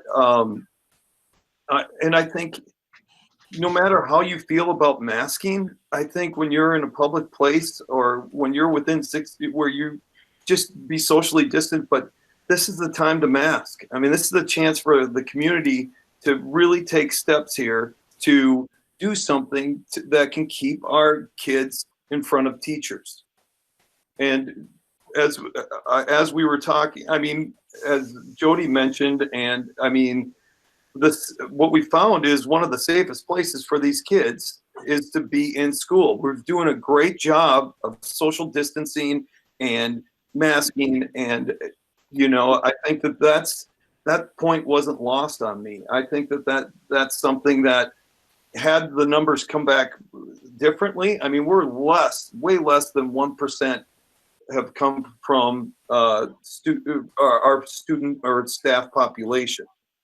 So I just wanted to get that out there, that please community be on notice that this is something that we are seriously considering. And if the data comes back in a certain way, I'm all for it. Okay, but I just need more of a scalpel approach. Thanks, John. I think one thing that might be helpful for the public is a date that we are considering doing this. If it's the 23rd or the 30th, certainly if 30 teachers are out tomorrow, we're not going to be able to conduct in-person school. But what date are we shooting for? So if we could talk a little bit about that, and after that, I'm really interested in what factors would make you as a board member, each of you, say, yes, we need to do this. I assume, well, I don't want to assume anything, but one of those factors for me is if the MDH says, hey, you should go to distance, I'm going to listen to MDH. If Jody says, hey, you absolutely need to go to distance, I'm going to listen to Nicollet County Public Health. If we have X number of teachers out, and I'm not the one to make that decision, but at what point do we say we are going to distance? And is that we're going to distance for that building because we don't have enough teachers? Or are we just saying, nope, this is one of those factors. If the numbers stay above what for how long? So if the numbers stay above 42 for 4 weeks, does that mean yes? If the numbers stay above 35 for 2 weeks, some sort of criteria. Otherwise, I think it'll be hard for the public and hard for Superintendent Gronseth and the administrators to gauge where we're at in that process. Sure, Leonard. I do want to address. I'm trying to monitor some of the emails that come in while we're doing this at the same time, and there are some people who are asking about that scale, about that 10 to 20 and 20 to 30 and 30 to 50, and are understanding that to be a cut and dried, if it's this number, you're in this. And, that was really a tool that the state was using in the beginning. And now they're finding, and that's this talk about this scalpel approach, is really looking at your data. What specifically in your community, how's it being spread? How many cases, how many are in the school? How many are in quarantine? So it's not that, once you hit 30, you're automatically in distance learning, but really looking at the whole situation. Jody, I noticed you came off mute. Did you want to speak to that? Oh, I don't think I've been on mute, but I would actually, because, the way I calculated, tomorrow will show up as a 27 case rate. So well within what we're doing now. But, then the next week on the 12th, it'll be 38. And then on the 19th. So if parents have missed this discussion that we're having today, by the 19th, when it hits 48, and the recommendation is, elementary hybrid, middle school, high school, distance, just nipping at both distance learning at 50 or more, I think people are going to pay a lot more attention then, and they're going to, be more at the approach. I think we want to come out and say, we've been monitoring this. We are actively doing this. And this has been a process this whole time versus, in 2 weeks when they look at it and say, well, is my kid safe at school? It's this number and you haven't done anything. So I think we're moving along the right direction, but I think that is a factor too, that people are going to stand up and take a lot more notice of it by November 19th.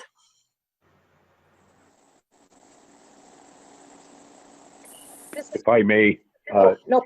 right now we're scheduled to have a meeting in a couple of weeks or 10 days. I think under the circumstances, it might be beneficial to have a meeting every week and keep monitoring this. Well, believe me, we're doing this every day, but we could certainly give you further updates. But you're asking us to vote on something. And one of the arguments about the need tonight to vote for this is that our next meeting is going to be so far in the future that it has little effect or little benefit. If you're asking us to vote on this, to me, I would like to, okay, we've got this information, put the public on notice, and possibly have another meeting next week and say, okay, this is what the numbers look like. We could, maybe we have a meeting next week and the numbers went down. I don't know. I don't think they will, but I think that's what we need to do. Instead of just delaying our meetings, let's have our meetings work around what's going on right now. Thank you, Dr. Sutherland. To follow up on that, I guess what I'm grappling with is at what point do we listen to the numbers? And I don't mean to sound cranky when I say that, but we all can look up the numbers. We're all given the numbers via email. I'll have a meeting if that will be a productive conversation, but what I don't understand at this point what we're discussing.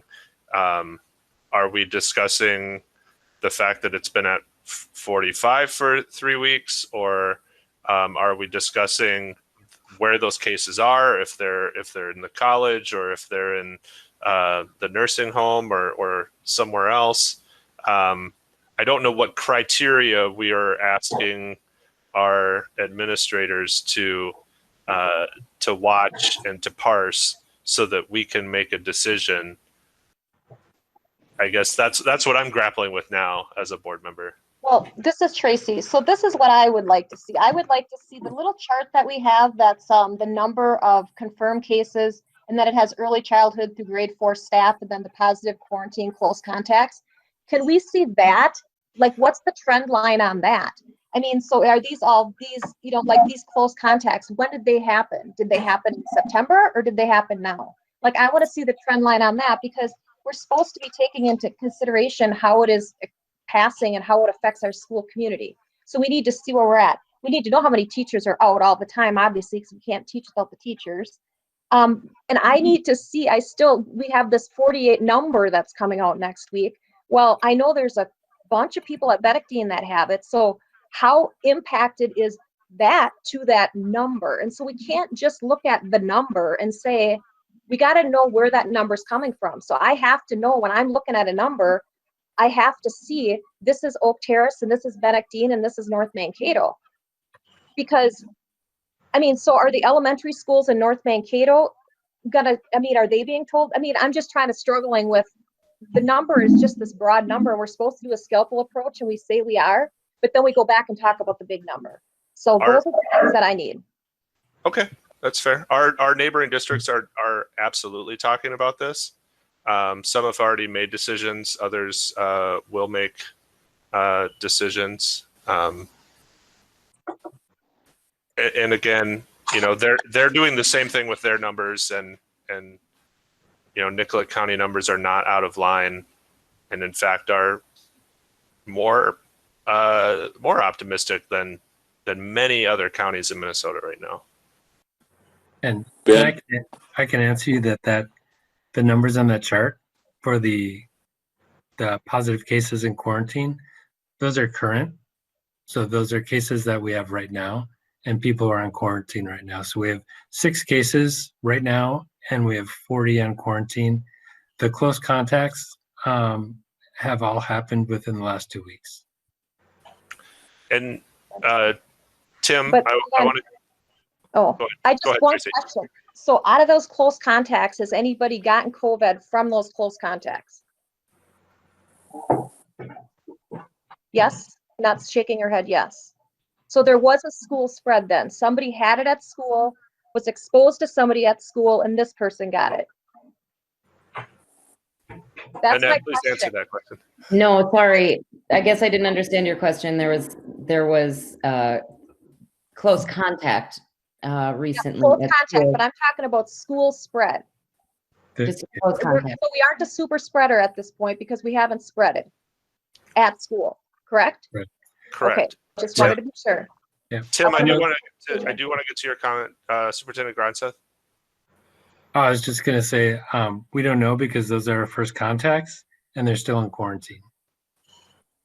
And yeah, and to follow up on that, Tim, sorry, Jody, if you could just say the thing that I feel like my understanding of this is, in planning, it makes you feel like you can be proactive. The reality is that we're looking at all of these cases in the rearview mirror, and so it's very difficult to be proactive about like, oh, we have a couple of teachers who are in need of being on quarantine, and so that we can make it's the cow has left the barn at that moment. Like, so I do fear that, we're at a little bit at a mercy of the community numbers, and that makes sense because our kids and staff are out in the community and they're with their families, and we probably won't get to have a gradual, these cases will just happen. And if I was with a lot of people, or I participated in a sporting event, or I was at a wedding, that's just going to create more cases. We have a lot of teachers in the district with kids who are also in the district. I would say that that's drastically different from when I started on the board, when most of our teachers were in the second half of their careers and their kids were older. That's not the case now. And so it's not necessarily a 1-for-1, it's a 2-for-1 or a 3-for-1, because we have parents who are teachers, and sometimes it's one parent is a teacher, sometimes it's two parents as a teacher. You might take out 2 kids and 2 teachers, or 3 kids and 2 teachers in one instance. So it gets messy pretty quick. And Tim, I'm sorry, I didn't mean to take your time. No, I agree with both you and Tracy. It does get messy real quick, and that means we could go distance 2 days from now, based on the fact that we've got a bunch of teachers go out.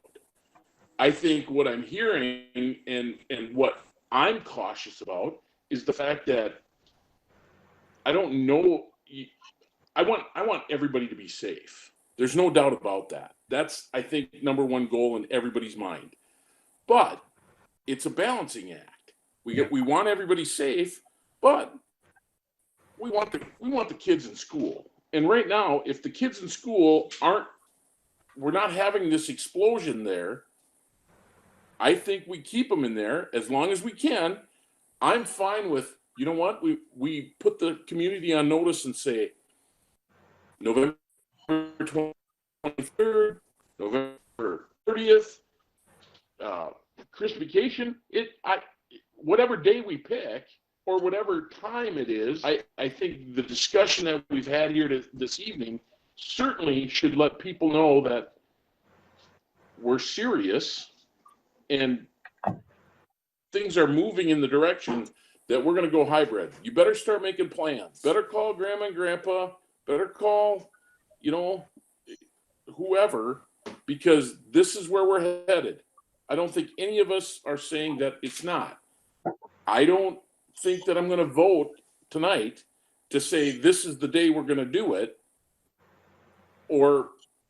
But I certainly can in 10 days or 3 days or 4 days say, yep, look, we've got 10 teachers that are positive, or whoever. I think that's where we're on the line. Everybody's on the line, and so I'm with Tracy that, yep, the numbers are going up, but where are those numbers coming from? Is it all North Mankato? Is it all of Cortland? I'm not picking on Cortland by any means, if anybody's watching from Cortland.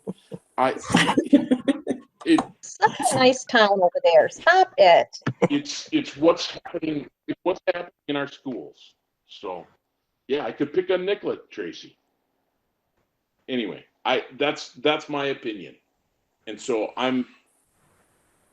I would like to say, and I will say to everybody that I see, this is where it's headed, and let's just be cautious and know that that's where it's headed unless things turn around. Sorry. Thank you. Drew? Mine real quick. Oh, Drew, go ahead. I was just going to say, I agree with Tracy and her numbers. you want to set parameters, and yet we don't have specific enough numbers. We're talking about macro numbers, and I'd like to know where this is happening. I was going to say, I think it's in everyone's best interest to, if we are going to make an adjustment to the our learning model to do that before we have an event. I think our canary in the coal mine is that large number that the county is giving us. And when that reaches a threshold, or we see recurrent numbers at that threshold, oh, okay, that's our trigger to now make adjustments so we can slow the spread of this virus. And I also don't know if I'm on board with all the scalpel stuff, because we heard today that most of the spread is community spread.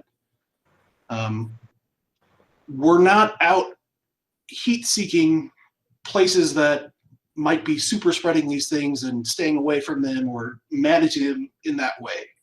We're looking at people who move around and flow from town to town and community to community, passing this stuff around. So I just don't necessarily see a whole lot of value in saying, hey, we need to know how many is in this building and is in this building and this institution over here, because it's all our community. It's here. We're amongst them, that. And so, and we might not be comfortable making a decision today, but I think we should make a decision very soon, because the families of this district will appreciate it, and they should deserve it. And we're trying to be smart about it. We're trying to be as proactive as possible and as appropriate as possible, with the best guidance available. So thanks. So I just want to jump in one more time, and I know we've been leaning on Jody tonight. I know that she keeps getting put on the spot mainly by me, but I have reached out to the county, and we have worked with the state epidemiologist and others, and the graphs that I shared with you tonight were from those conversations about digging into that data. And there's only so much detail that they can provide me with. They did give us the breakdown by age, which we don't typically see, but they provided that for us.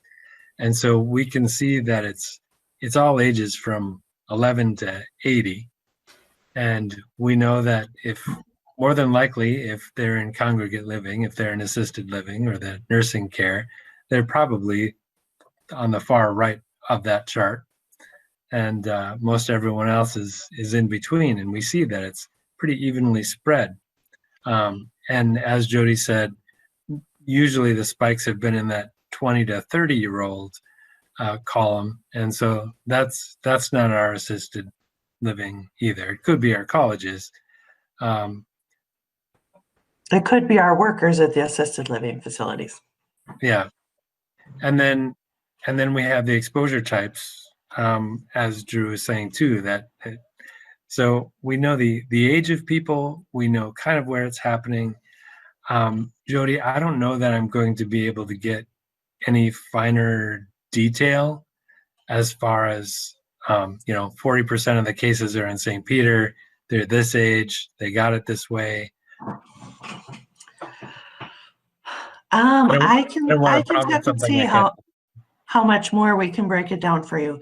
Part of the concern in giving that kind of information is just that it can identify cases. If we say it's in long-term care, there's only so many long-term care facilities in Nicollet County, that type of thing. But we can probably break it down a little further.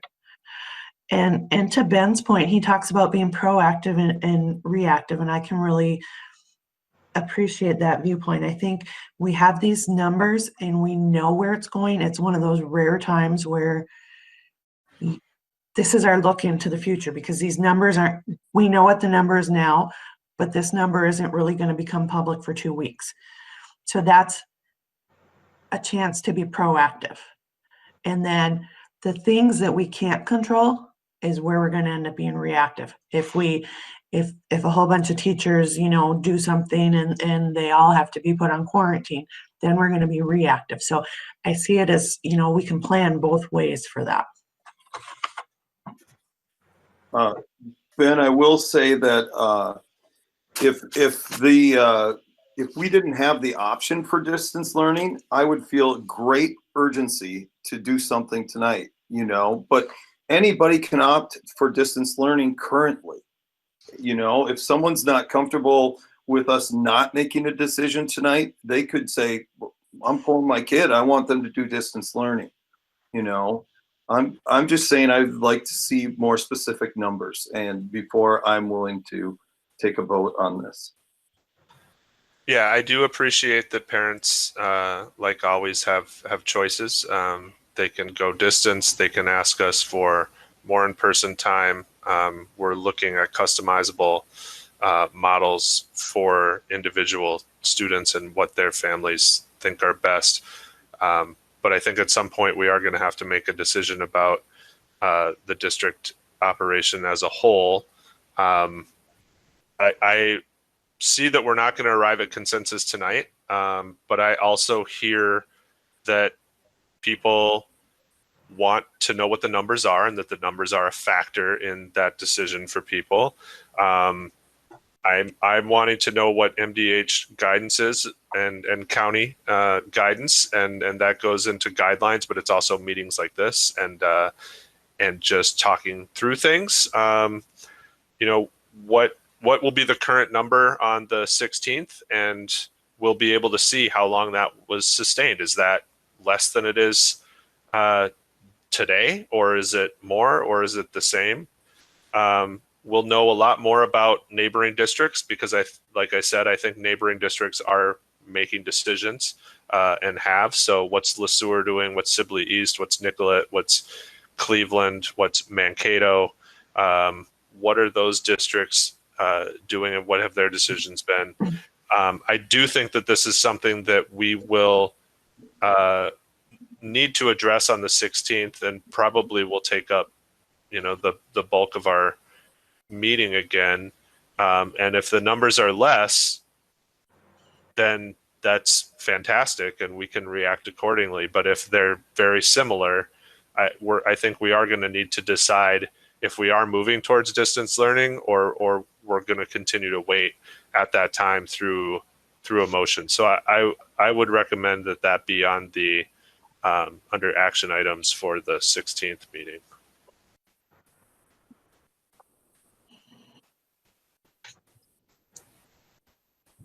I would entertain another study session meeting potentially next week. I mean, the reason I say that, I don't know how long it will take to get dicing of additional numbers. I don't know how long that process will take or what it will look like, but if it can be done within a week, then we could take action on that, possibly. I also, I'm with you, Ben. If we can articulate our questions or sticking points, we can address them and figure them out. I don't want to get to the 16th and be in the same place. People have the same questions. Not a good use. Yeah, thank you. I totally agree, and it's clear that we're not gonna bring this action before the board today. I think it's also fairly obvious that I would be willing to vote on this. So I think we all need to decide by the 16th what factors and what information is going to make us vote yes or no on the idea of moving to distance learning at some point in the near future, whether that's the 17th or the 23rd or the 30th, because that that question will come up, and it'll be maybe different for each of you. But I think the sooner, and if you can discuss it tonight while we still have a little bit of time, or meeting with Superintendent Gronseth and just letting him know what those factors are, because if he doesn't know, he won't be able to provide that information at the meeting. And Jody, thank you for your willingness to work with the district on all of this stuff. And certainly, we're not your only customer.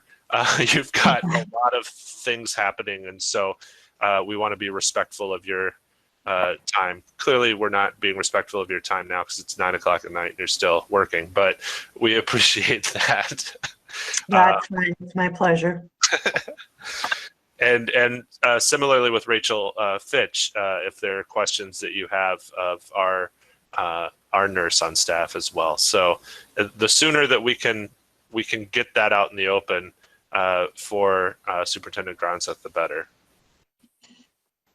This is Tracy. I have a question. It's about school closing, but specifically about activities. And I would like to clarify so we can all understand this in terms of the State High School League and its recommendations as to whether sports can continue in a distance learning model. And correct me if I'm wrong, but if the numbers are there and we are in distance learning, there cannot be sports. If, for example, we were sitting in like the 20s, but we just opted to do distant learning just because whatever, then you can do sports. Is that correct? Because I know that some people are thinking, even though we're going to be in distance learning, that somehow we're going to still be able to decide to continue with our activities. And I don't think if our numbers are high, then we can't. Am I correct in saying that? Yes. Yep. And the confusion is in the cities. Are there counties that are just opting for a more restrictive model, or are they just outright breaking the rules? We're not rule breakers here in St. Peter, but are they rule breakers up there, or what's going on? Where they're opting for a distance model before they need it? I don't know. I just know there are some, Mr. Gronseth, do you know what I'm talking about? There's some schools, I think I think there's some schools that are still doing their sports, and it's making confusion amongst the people. I believe that MDE and MDH are stepping in on those. I think that is one of the reasons that that letter that I shared at the beginning of the meeting from Deputy Commissioner Mueller laid that out in 2 different parts in the letter, that if your numbers indicate that you should be in distance learning, that you will not participate in activities. Okay. And I like sports and I like activities. I do too. But the news flash got out about them doing it, but the news flash for them being told now that they can't isn't quite as flashy, so people aren't hearing that part. So I just wanted to make sure before I spouted off that I knew what I was talking about. Well, and not to belabor this, but as we move into winter, most of our activities for winter are not outside, they're inside, and I think that probably, in my mind, adds to the risk of transmission. A little bit different than baseball or softball, or soccer and football have close contact too, but at least it's outside. Hey, Ben, I think, speaking for me and probably others, if there's something that comes up, I mean, all we have to do is give a 72-hour notice to have one of these meetings next week, if need be, if more data comes in that maybe the data that we're trying to figure out is complete, and we can discuss it and look at it. And I would be all for you calling a meeting. I do not hesitate. Or if there's something that happens at school. And then I got a funny email. Why are we online for this? Why are we virtual for this meeting? Someone made a comment. What we're discussing and the irony of us doing this meeting virtual when all of our meetings recently have had board members present. Go ahead. The meeting room that we usually meet in, the governor's room, only has a capacity of 16, and we have 22 people in this meeting. We could have done some of them virtually, but I also wanted to use a presentation which it's tough to do a combination of in-person discussion and you know, it's different if people are just making a few comments online, but to have a discussion online is more difficult. That's all. Yeah, thank you. And I don't know if I was the one that made the decision or supported it, but we both together felt that virtual, given the short notice, we're able to record this so that people can see it afterwards, which I don't think we would have that opportunity given the short notice in the governor's room. You know, as Drew has said before, it's a lot easier when it's a level playing field and we're all on the same format rather than back and forth. It's easier to have conversation. And the way that we have been doing board meetings with the hybrid model where we're in person and we've got some remote, I think works well for those regular board meetings. But I also, again, realize the Herculean effort that that city staff and district staff have to make in order for that to happen, and didn't want to ask Chris Overbo to spend 5 hours of his day making that meeting happen or this meeting happen. So I appreciate that explanation. I think that it was actually a very valid point and deserved an explanation for people that were wondering why we're discussing, you know, are we going to stay in hybrid or not, and yet we're doing this virtually. But I think the explanation was good. Thanks for bringing that question up.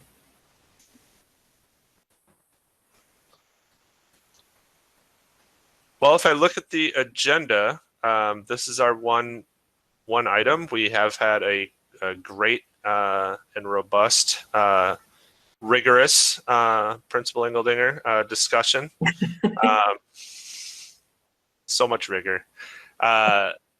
We can continue to talk for a couple minutes, but I do want to be conscious of the time, and people might want to doom scroll the internet for a few more hours before you go to sleep. So.